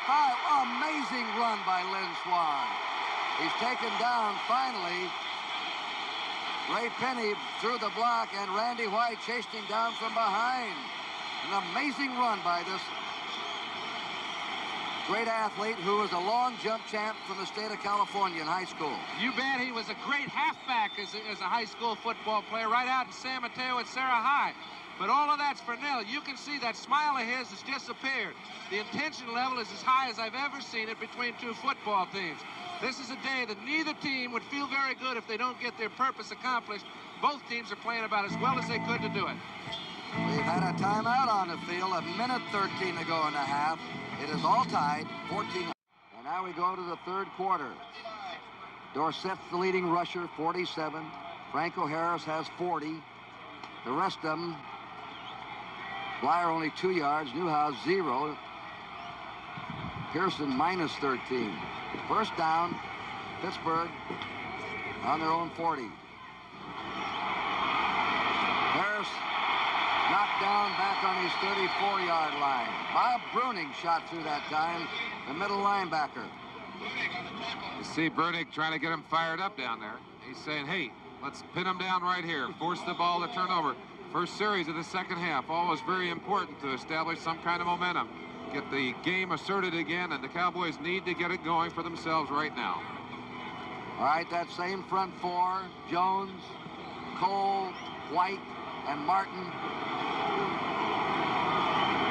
Hickman's all right. He's back in there. Henderson, Rooney, Randy Hughes, passing down maybe. Throws it on the run over the head of his intended receiver, Rocky Blyer. Hickman was covering, number 58. He had a bad leg at the end of the first half, and they took him to the locker room. But evidently he's all right. Randy White, excuse me, Kurt. Randy White in there with a vengeance on that play, and Sam Davis had a hold of him from the backside. It looked like he was dragging along, bouncing. Gary Bradshaw, quarterback. Blyer and Harris, the running backs. Theo Bell's now in there, and Stallworth is out. Swan is the other wide receiver. Grossman, the tight end. Kolb, Davis, Webster, Mullen, and Penny are the interior linemen. 3rd and 15. Slot right. Bradshaw on the run, completes the pass. It's completed his own 44 to Theo Bell, who went out, but he's short of a first down. And now Pittsburgh must punt.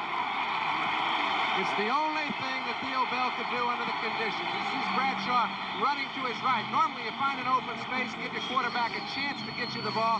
He knows the only place that Terry can even get rid of the ball is right in that line of flight. He does, picks up a few yards. They've got a punt. Here's a first punt for Pittsburgh. Craig Colquitt's a rookie. Watch him. He only uses 2 steps.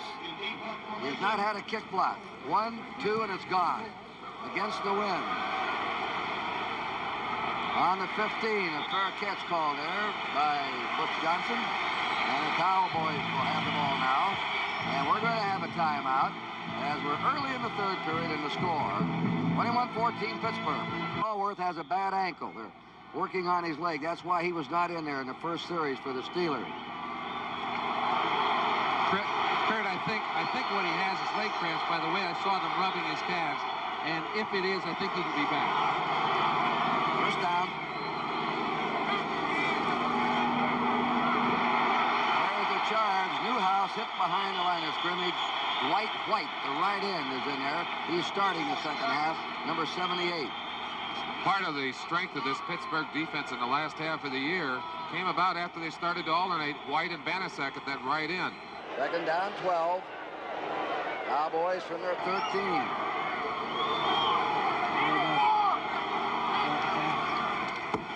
Roger to throw. Comes back the other way, and the flag is dropped. It was a crossing pattern by Tony Dorsett. The flag went down in the Dallas secondary. I'll tell you, you know the officials are on their job. Away from the play, Donnie Shell and Billy Joe Dupree were having a go at it, and I think you're going to find Donnie Shell gets a holding call. This will be an automatic first down for the Cowboys. Going to be interesting to see if these teams are willing to continue with their big play philosophy in the second half. We have number 31, holding, defense, first down. You're right, John. Don Shell, number 31. The torpedo, they call him. 18-yard line of Dallas, first down. Pittsburgh leading 21-14 early in the 3rd quarter. Staubach.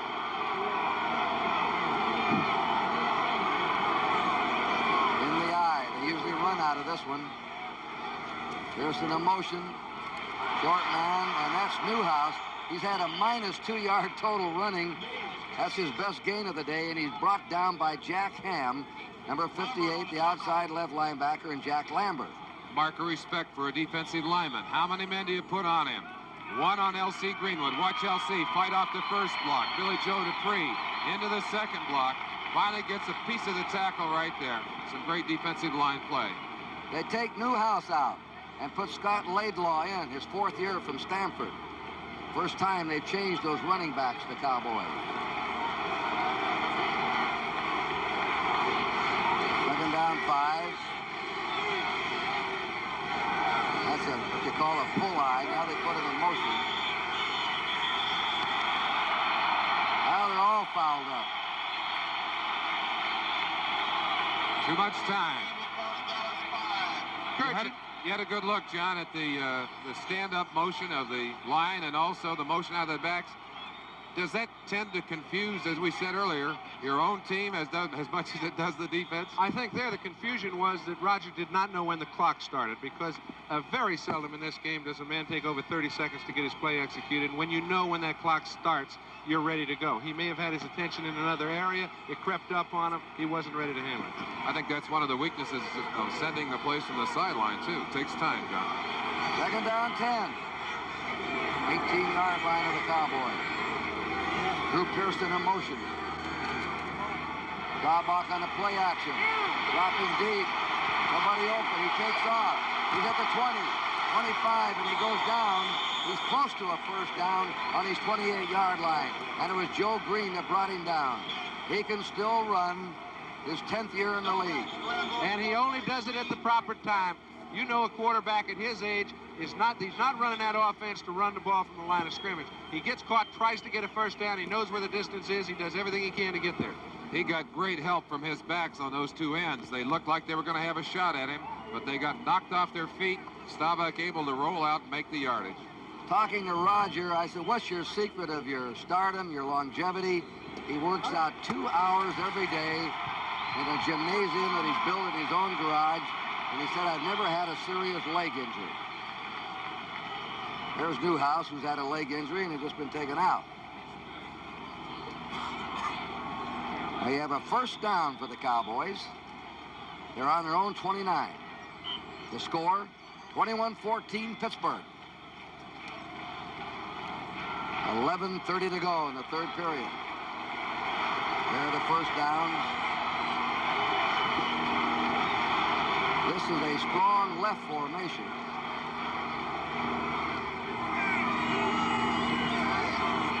Dorsett. Oh, he cut down. He's hit hard to Robin Cole, the linebacker, and Steve Furness helped him, number 64. Robin Cole to the outside on that one, Kurt. It looked like Dorsett was going to have a chance to break it up. Cole boxed him a little bit, made him cut back inside, and then just put a tremendous hit on him. Watch right here. Cole from the outside. He just buries Dorsett. That's a big defensive play, and that'll discourage you back from running up in there. And it's amazing how the Steelers have stopped Dorsett since the first period. As we said, you can stop him a lot, and then suddenly he can break one. Second down, 9.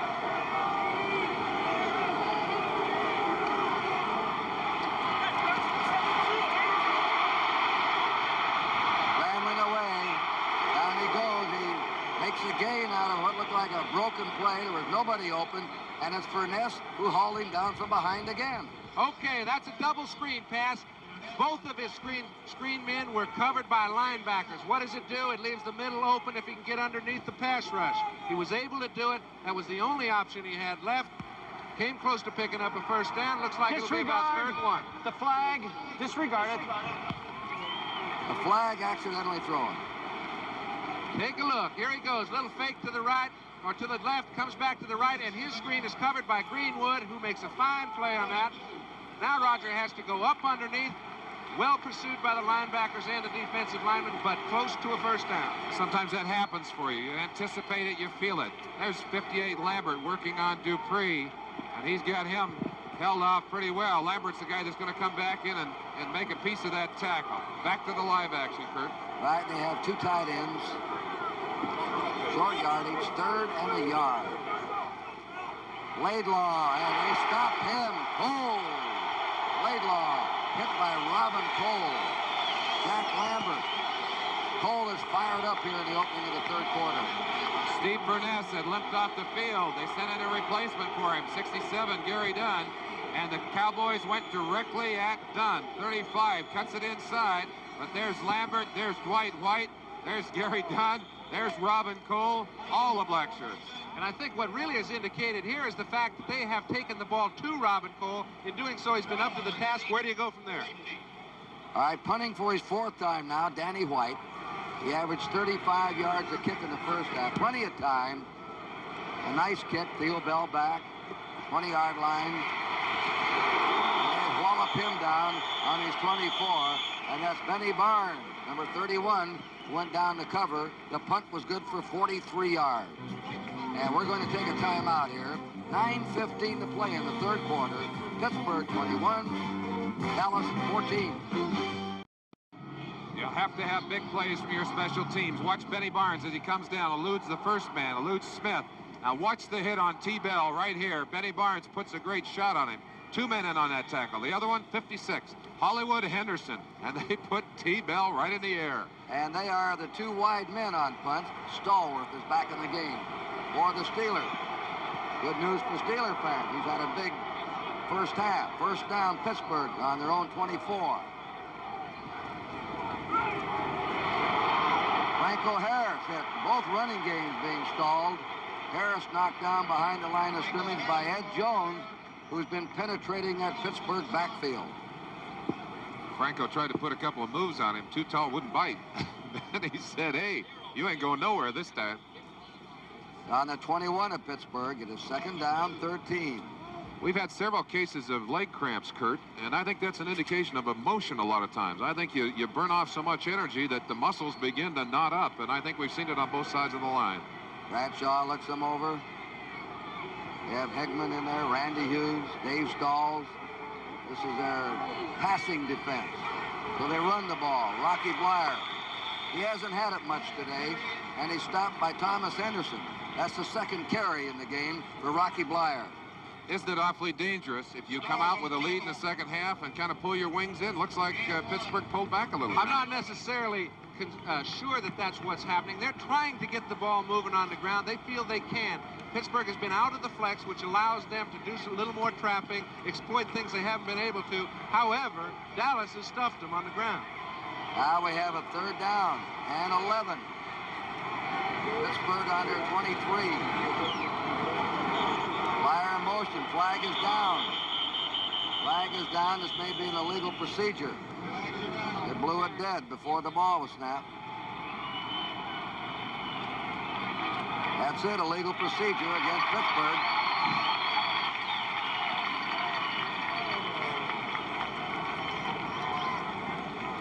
Chuck Noll.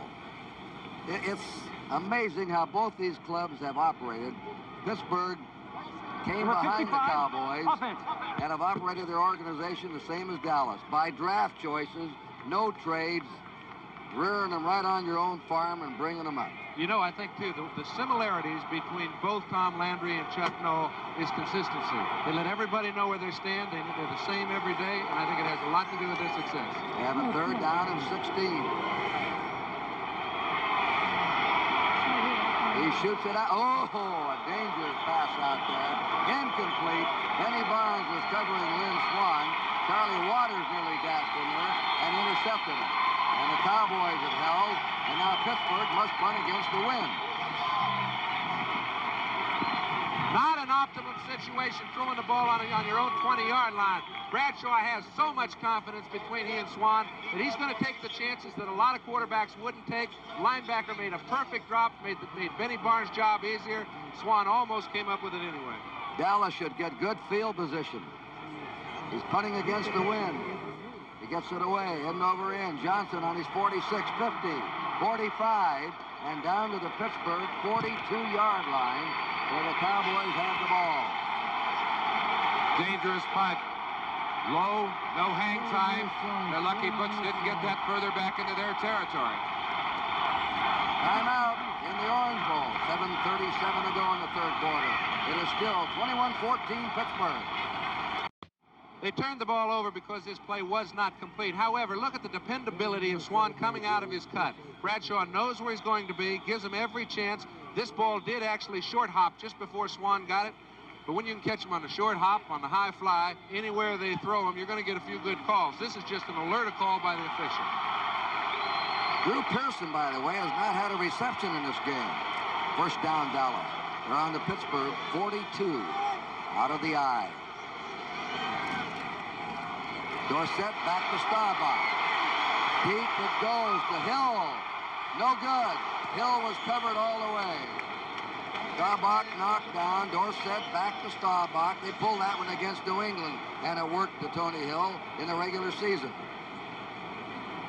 Ron Johnson covered the play all the way on Tony Hill. But take a look. It sets up for Staubach to throw a little flea flicker, as they call it. You hand the ball off. That's the key to get after the ball carrier. But boy, Roger takes his lumps on this baby. How long can you take that until it starts to pay a price on you? Well, he's taken it for a number of years, and he gets up after each one. He's got hands like a defensive tackle. I looked at him the other day. He got fingers pointing every direction. No, like an old catcher. Yeah, An old baseball catcher. 5 out of 11 for Roger. Second down, 10 for the Cowboys. Pearson in motion. There's the toss. Dorsett cutting back and is jammed at the 38-yard line of the Steelers. And there to meet him was L.C. Greenwood, number 68. Arkansas A&M. 9 sacks this year. He led the Steelers in getting to the quarterback. Third down, 6.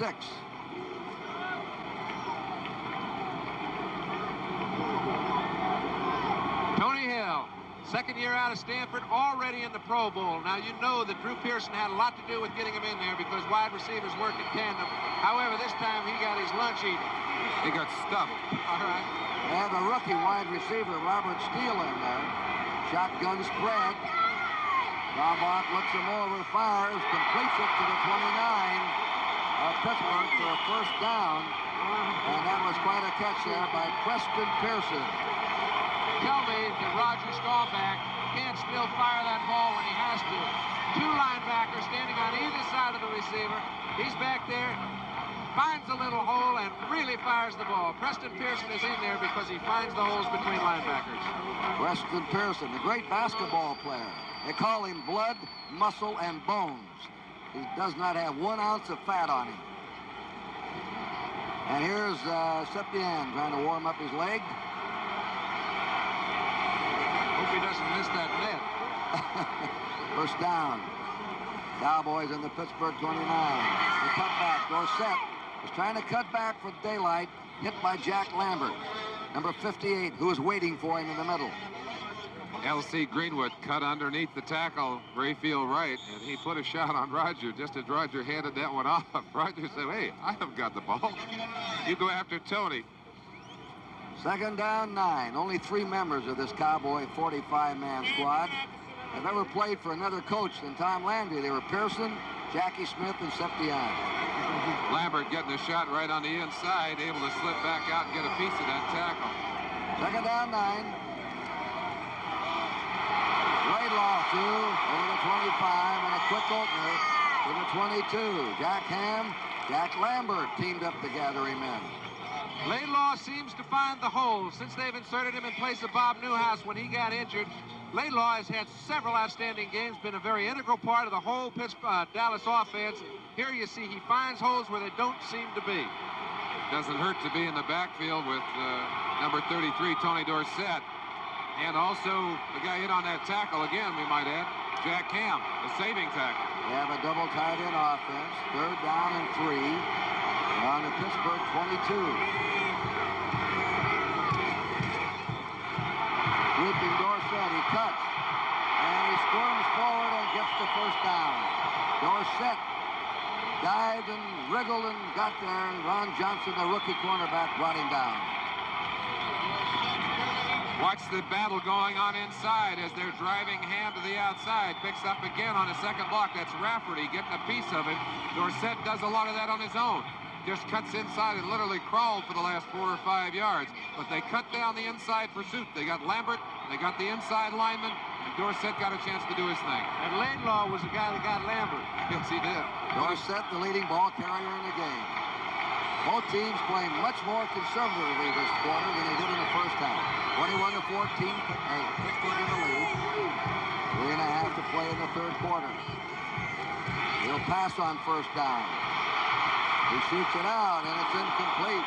Meant for Billy Joe Dupree, the tight end. They haven't gone to him much today. They have tried to go to him. Donnie Shell has played him like a shadow all day long. They've put a big burden on Donnie Shell because Dupree is an outstanding tight end. He's playing in bump and run position. That's really tough now because once he gets down the field, you have to keep your hands off him.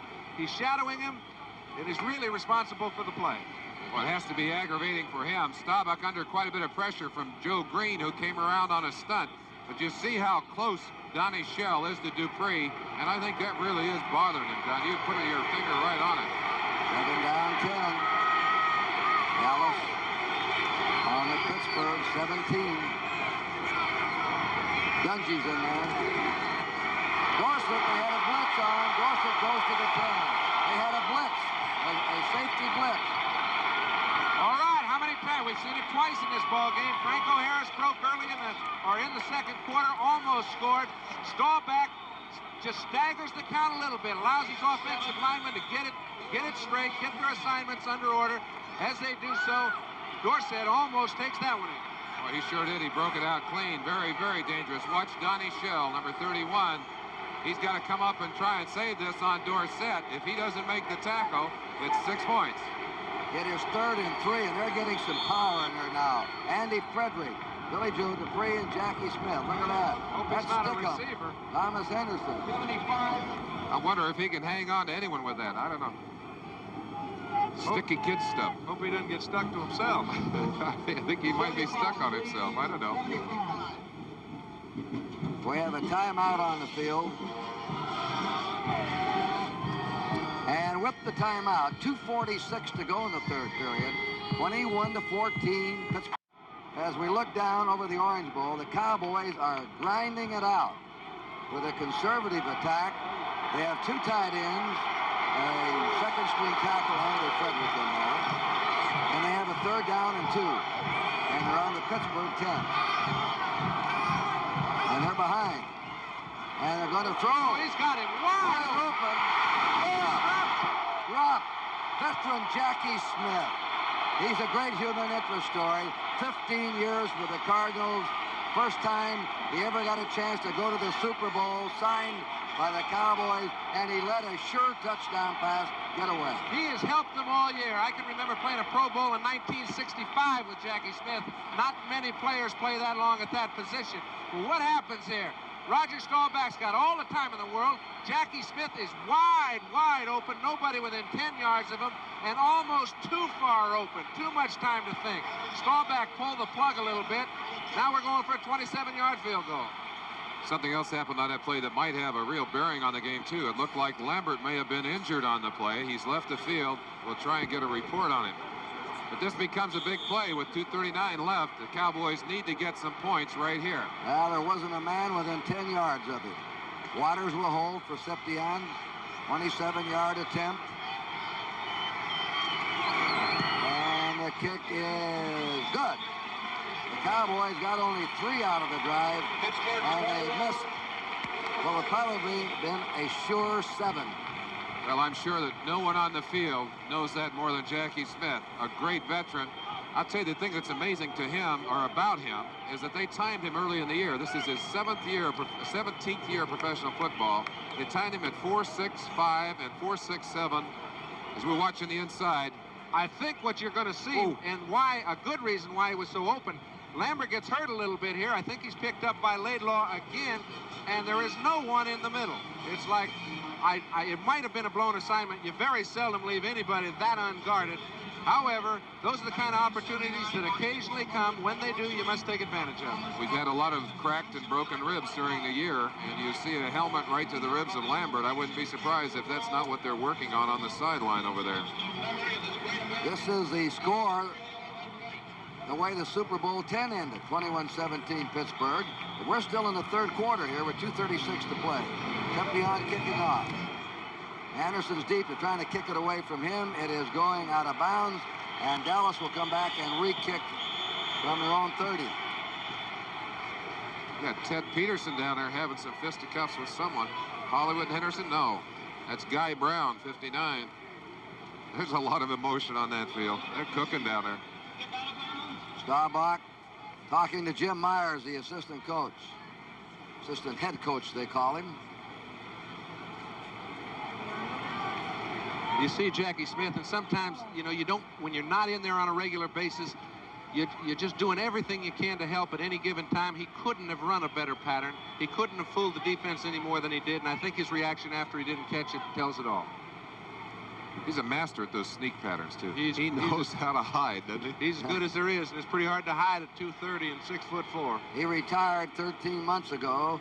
Bud Wilkinson and the Cardinals tried to talk him coming back to St. Louis. He said no, and then he finally went with the Cowboys and made the Super Bowl. And unfortunately, it just dropped a pass wide open in the end zone. The kick again by Seppiar. Larry Anderson waits for it on the 9. He's up to the 15, 20, 25. Ooh, he hit, and down he goes on the 28-yard line. And he's hit there by Robert Steele, the rookie wide receiver, and also Thurman, number 32. The United States Olympic Committee will receive the net proceeds from an additional commercial scheduled in this program under an agreement made with NBC for the broadcast of the United States Olympic trials. NBC acknowledges the cooperation of the NFL in helping to broadcast that commercial announcement. There's Lambert. They've been working on him. Theo Bell's in and Stallworth's out, so Stallworth must be injured again. Pittsburgh from their 28. They're leading by 4. Bradshaw. Off they go to Franco Harris, and he's hit by Randy White, number 54. And the Steelers have gone conservative here in the third quarter. We talked about the fact that if they do that, they stand a chance of getting in real trouble against these Cowboys. All right, we've discussed that, and sometimes when you're not executing well, it looks like you're becoming conservative. In the last drive, he threw 2 balls. They were incomplete. It's the execution of Dallas's defense which is making them look conservative. You still have to be aggressive no matter what play you call. Bradshaw is 12 out of 21 in the game. Second down, 6. Jones is after him. Nearly intercepted, not quite. Pass intended for Theo Bell, and Aaron Kyle was trying to flash in front of him. 3rd and 6, and Dallas is now stopping the Pittsburgh passing game. Well, and Terry Bradshaw here again was trying to make a good play out of a bad situation. The pass rush forced Theo Bell out of his original pattern. Aaron Kyle played excellent defense. And we see Too Tall limping off the field. That can't be a good sign for Dallas. And he has been a terror today in that Pittsburgh backfield. Well, doing a great job of holding Ed White. What a frustrating day for him. That's Cope, number 55, working on him, giving him everything but his lunch to carry back to the line of scrimmage. 3rd down. 8. Bradshaw trying to get out of the pocket. Throws on the run. A skidding grab. It's complete at the 44. Theo Bell made the grab, and it'll be a Pittsburgh first down. They must have a receiver factory back in Pittsburgh. We know about Stallworth and Swan.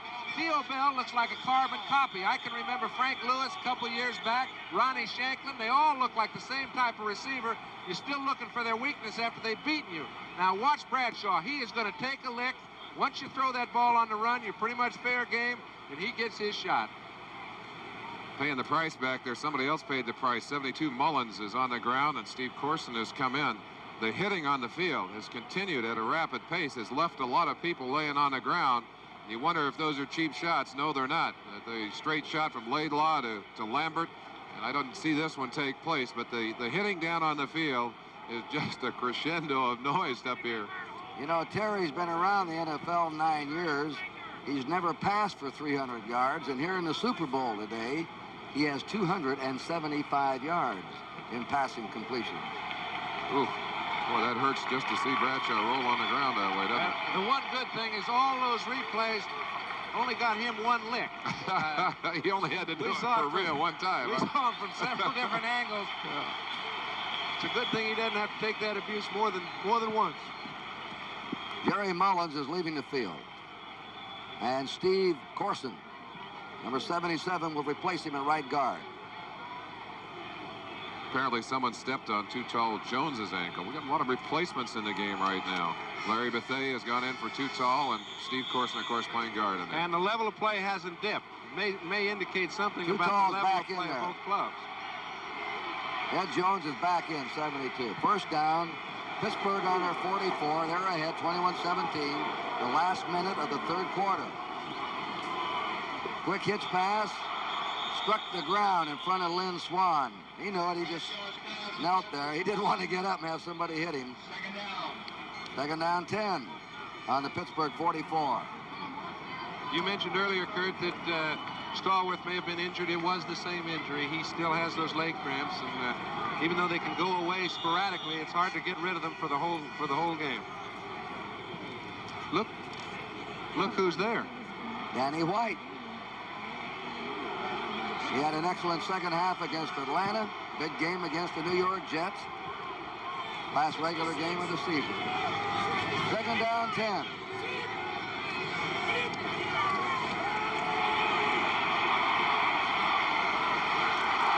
Drop. No good. No good. Lynn Swann on it, right there with him, is Cliff Harris, one of the hardest hitters in football. He doesn't even want him to touch any part of it, whether it counts or not. Bum Phillips made the quote about Lynn Swann. It's impossible for him to drop one. They didn't hold on to this one. He didn't drop it either. He got a lot of help from behind. That's just good coverage by Barnes. He's played a very good game defensively. Lynn Swann has been really pressed to make the big plays in order to get any yardage on his own. Nobody's given him much all day long. You see Charlie Waters concerned about the deep pass, allowing Benny Barnes to come up and force quickly. 44 seconds remain in the third quarter. Third down, 10. Pittsburgh. Blitz. Look at the rush on. And Randy White hopped right on him. Randy White, Dixon. They call him the Manster. Bart Monster. He'd been contained early in the game, but Randy White said, hey, my turn, guys. He blows to the outside. You see Davis trying to keep him out there, but really just keeps penetrating until he finally gets a shot as Bradshaw tries to come up through the middle. He had a blitz from Randy Hughes there. Now, Colquitt doesn't want to punt. He'd rather they change goal, but he has to kick against the wind with 29 seconds to go in the third period. Pittsburgh will have the wind at their backs in the fourth quarter. And the kick's away. It is a good one. Rick Johnson to the 6, 10, 15, 20. And plows his way back. An excellent return by Butch Johnson. Boy, that was just sheer guts the way he came back. Big from his plays own and big 6-yard games. line. 35 points in the first half, 3 points in the third quarter as the defense is stiffened up, or did both of them go too conservative? What do you think? I don't buy that conservative part. I don't think they executed as well offensively as they had in the first half. Those defenses are going to be a big part of that stuff. I think there's a lot of action left, pal. All right, let's take a look. Here we go. The fourth period of Super Bowl 13.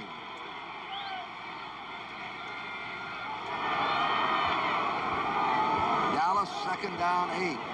Roger Staubach way over the head of his receiver, Drew Pearson, and they have worked hard on Drew Pearson today. Ron Johnson, a rookie, the only rookie starter on either offense or defensive unit of both teams. Pearson has not caught a ball today. He's really earned his keep, hasn't he? He's right there on top of Pearson, jams him legally in the first zone, and then out of there ahead of him. Roger did what he could, but I'll tell you, Johnson has really earned his keep today. We mentioned earlier that it's hard to get a single coverage. Mike Wagner was right over there to help. Puts Johnson in. Weston Pearson, passing men. Third and 8 for the Cowboys. Off the shotgun. Little flare. Oh, a remarkable catch there by Dorsett. What an athlete to catch that ball on the flare, and he picks up the first down. A big third down play for the Cowboys. One of the things that the great back, the great player will do for you, he'll make a couple of plays in the game that maybe no one else could make. This is that kind of play. The ball is not thrown very well, way ahead of him. Watch him as he gets it. Now, the easy thing would have been to fall down. Did not fall down, made another 12 yards. Well, we talk about the fact it wasn't perfectly thrown, but he had taken so much off it, it gave a guy like Dorsett with the great speed an opportunity to get his hands on it. It was a simple little 5-back defense. The linebackers were not in pursuit of the play, and Staubach took advantage of it. Look at that. The stats way in favor of Pittsburgh, yet it's a tight game, a 4-point difference. Dorsett again. Dorsett goes down on his 44-yard line, hit there by Jack Lambert, number 58. We pause briefly for station identification. This is the NBC Television Network.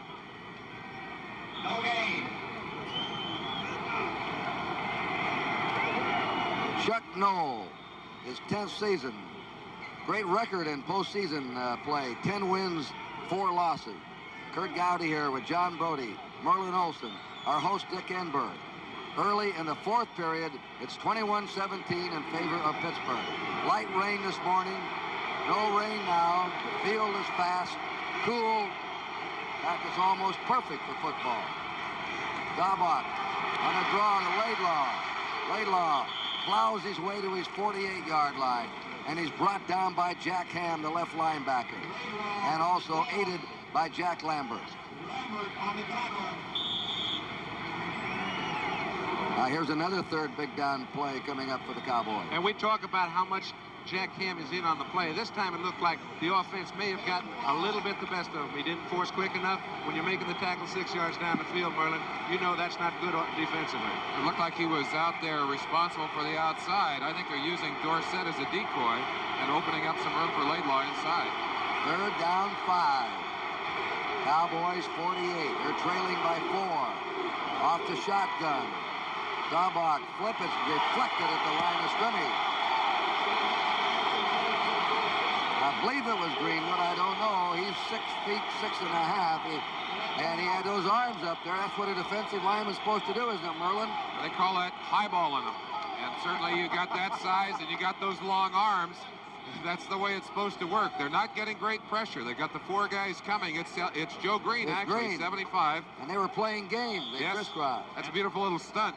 And if you want to throw it across the middle, it does take your lanes away to throw. Especially when they're all that big. That's right. Danny White kicking against about a 10-mile-an-hour wind. Theo Bell is the safety man. Kick is away. And it is a good one. It's touched on the 8-yard line by Benny Barnes. We got a penalty on the field, Kurt. Danny White hesitated on that play, and he let a few of his linemen get out ahead of him. They're going to be called for an illegal man downfield. The 2 wide men can leave at the snap of the ball. The rest have to hold until the ball is kicked. Now watch this. He hesitates. Give him time to get down there.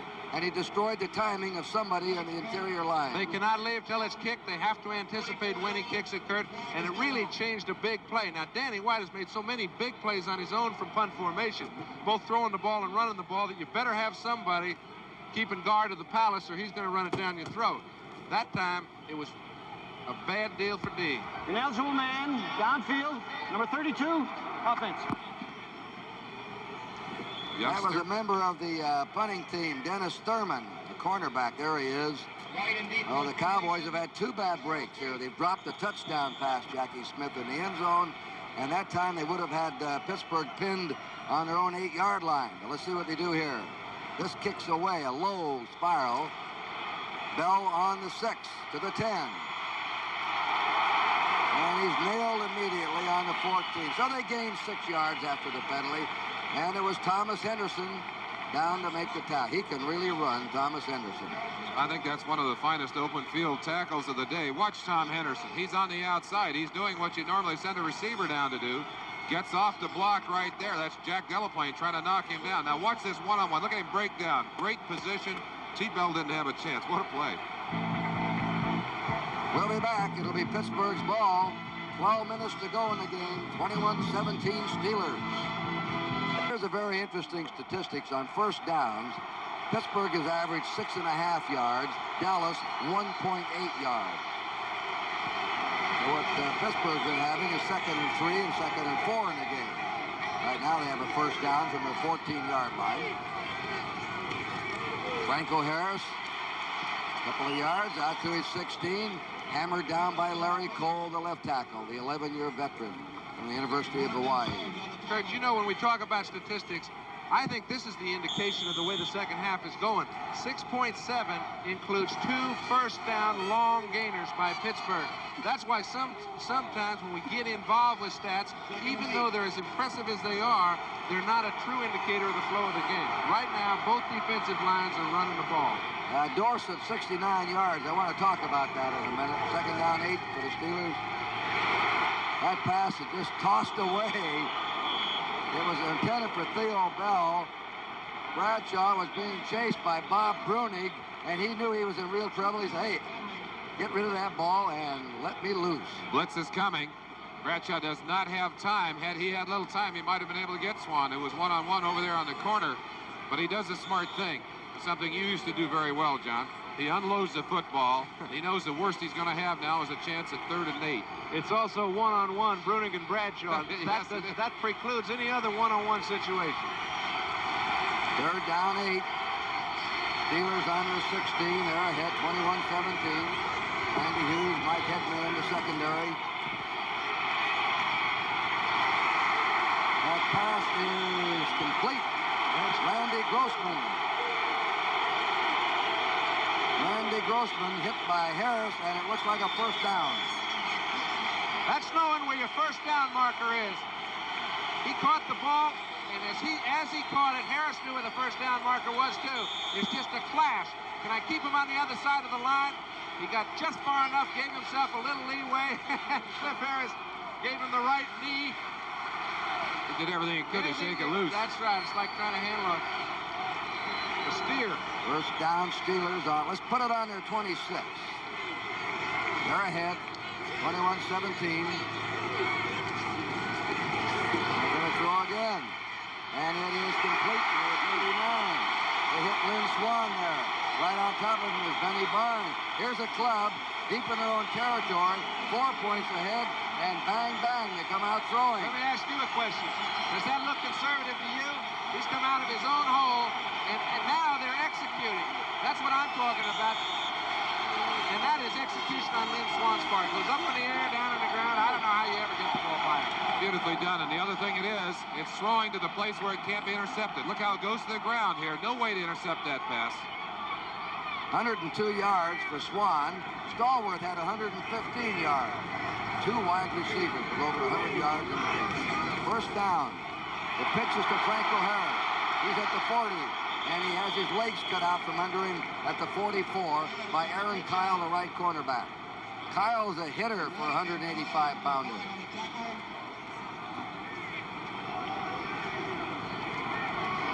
Second down, 6. We were talking about Terry Bradshaw. Never has thrown for 300 yards in his career in the NFL.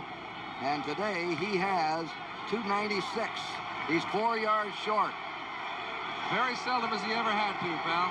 Today is one of those times. And he's doing it in the Super Bowl. He'll throw again. A blitz is on. A high lob. Look out. Swan there. Flags are down. Benny Barnes. This could be interference. Benny Barnes, it's a close play. A trip. Lynn Swan and Benny Barnes. Who's it on? Well, Benny Barnes was in a position where he did not have his eye on the ball. He actually slipped, trying to make a move back around toward it. And as Lynn Swan, with a perfect angle to the ball, went to move, they got tangled up. You see, Cliff Harris is on a safety blitz.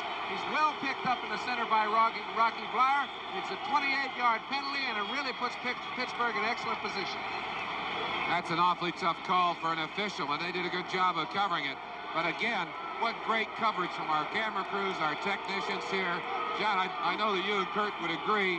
It's just been a thrill to be able to look down here on our monitors and see this great coverage of this game. Well, that is a difficult call. Who tripped whom? Or whom tripped who? All right, first down. Steelers on the Dallas 23. Cowboys have had 3 bad breaks in this half. Swan, still going. Oh, how he is hit by Harvey Martin. But what amazing running ability he has for a wide receiver. You look at the suppleness of the man. When a guy hits you and one man downstairs already got a hole and you're still able to get out of there with your bones intact, you have some ability to handle a situation. You look like a rubber man down there. They're just stretching him about 6 directions. It is second down, 7 coming. Watch the play. You get a chance right there to watch D.D. Lewis get a piece of him. Watch Swan now. Watch the way he bends. Gets a shot right there, twisted over, hit again, twisted again, and got up off the ground. Wow. Second down, 7. 20-yard line of Dallas. Pittsburgh ahead, 21-17. A little over 8 minutes to play. Franco Harris. They got him hemmed in, and they stop him. That's Aaron Kyle coming up to hit him again. The play was turned in, though, by Larry Cole and D.D. Lewis. They shred the blockers and allowed Kyle to come up and make the hit. Amazing that Dallas has controlled Harris so well during the day. Get a good look at it at ground level. Harris trying to get to the outside. He's got Mullins, 72, in front of him. but the pursuit is so good and so quick. You see Lewis out there. You see about 4 or 5 other Cowboys. White out there, just unable to get any kind of yardage at all. Larry Bethea replacing Harvey Martin at right end. Randy Hughes is in. 3rd down, 5. Pittsburgh on the Dallas 18. Pittsburgh leading by 4. Here they come. Blitz. They got him. Okay. 56, Thomas Henderson. You know what? It looks like there's a flag thrown on the play, Kurt, but what Henderson did so well is he kind of lulled people to sleep. You can see Harris is a little hot at the situation. That's the way it goes. And here's a penalty. Let's listen. Delay of game. Offense. Delay of game against the Steelers. They mark it off. 7:17 to play. It is now on the 22-yard line of Dallas. It'll be 3rd down and 9.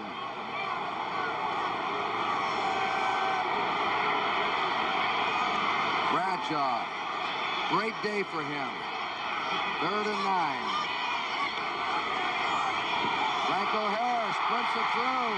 Harris scores! Franco Harris.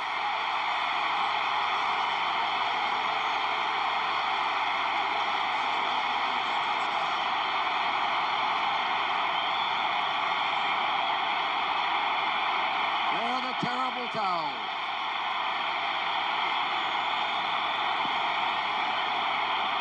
Joe Green, Franco Harris, teammates on great ball club. All right, you said earlier, Merlin, that if Pittsburgh's offensive linemen can get Dallas out of the flex defense, they can start trapping people. All they need to do is give Franco one hold. They gave it to him there. Webster, Mullins, and Penny did it.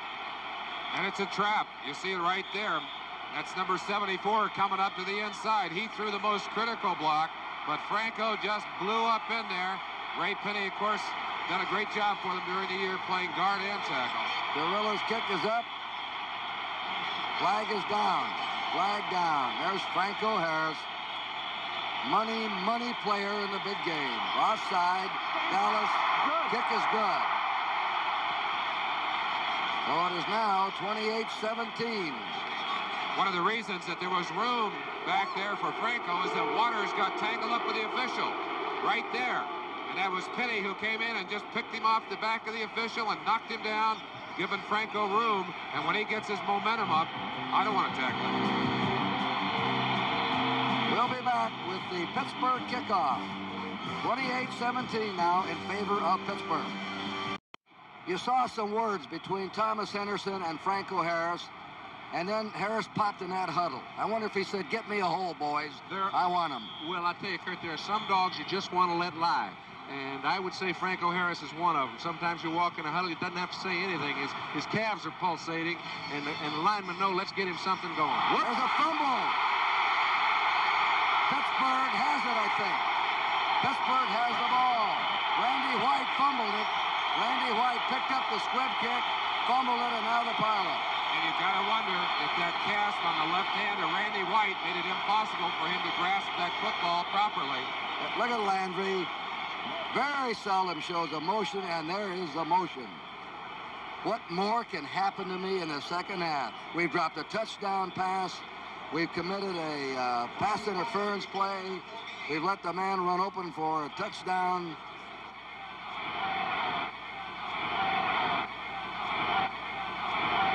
It still has not been determined. They're still fighting for it down there, probably. They need a crossbar to get this one. Even the officials are pushing. Yeah, the officials are getting a little testy, too.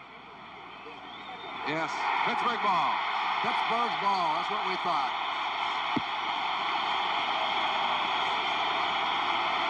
Randy White, a defensive tackle, picked up the squib kick and fumbled it. They still won't untangle down there. A chance for you to see it right there. Randy White just couldn't get it closed into his hands. I don't think he could get his hands closed on it. I agree with you, Merlin. Tony Dungy forced the play, however, when it starts falling around on the ground, even though the officials have ruled Dirt Winston had control of it. It took him 5 minutes to get up. They call him Dirt because he was always in the dirt in college, hitting somebody. And he's got that Super Bowl ball for a souvenir. It's first down Pittsburgh on the Dallas 19, and the Steelers are ahead 28-17. And the pressure squarely on the shoulders of the Dallas defense. They can't afford to give up any more points. What they need right here is a turnover. A big play from the defense, get them headed back down the other way.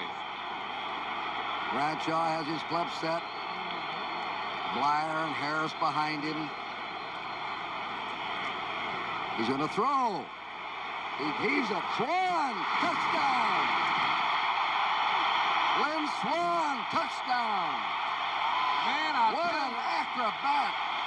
It looked like one of the great catches of all time. Give Bradshaw credit, however. It was an in-and-out double team. He had to throw over the top of the inside of the double coverage. Swan made a beautiful leaping grab. Give them a turnover, they turn it into points. Hey, ex-quarterback, how's that for a call? Oh, I like the execution. Anybody can call that play. There's only a few guys that can get it done.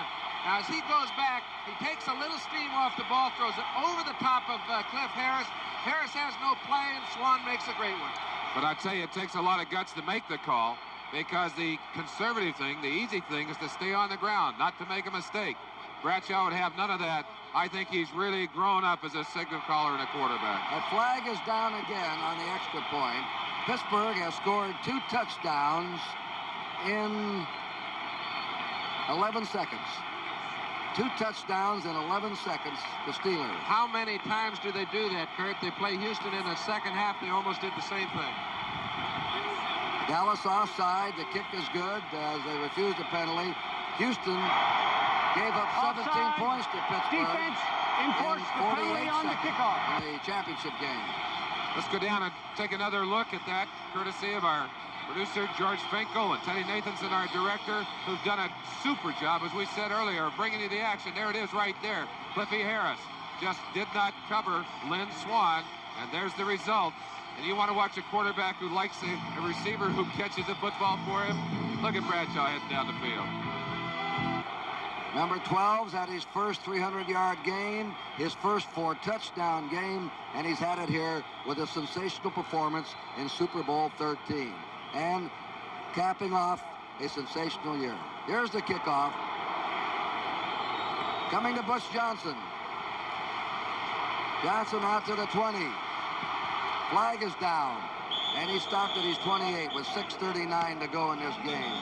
We'd like to let our viewers know that the preview of Brothers and Sisters is going to be seen in its entirety over most of these stations at the conclusion of the Super Bowl coverage. A brand new show, and one that we know that you're really going to enjoy.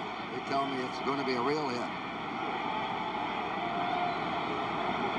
2 touchdowns. We just spaced it out. Personal foul, clipping 59 on the run back. Everything's going wrong for the Cowboys. Now, that's the way it can pile up on you. Guy Brown clipping. The 2 touchdowns were scored in the space of 17 seconds. Pittsburgh scored 17 points in 48 seconds against Houston at the close of the first half. 35-17. Now Staubach has to perform some kind of magic. Dorsett coming out and is dropped at his 18-yard line by Jack Lambert. What a happy man he has to be. His biggest game ever, before his biggest audience ever. Well, let's not, Kurt, let us lull ourselves into the same viewpoint that I'm sure Pittsburgh won't. I've seen Roger Staubach come back and beat a team that I was involved with in the last 2 minutes, score 14 points before we even got the ball back. So this baby is far from over. That was that famous game out in San Francisco. Yeah, famous to some, infamous to others. Second down 2. Cowboys under 18.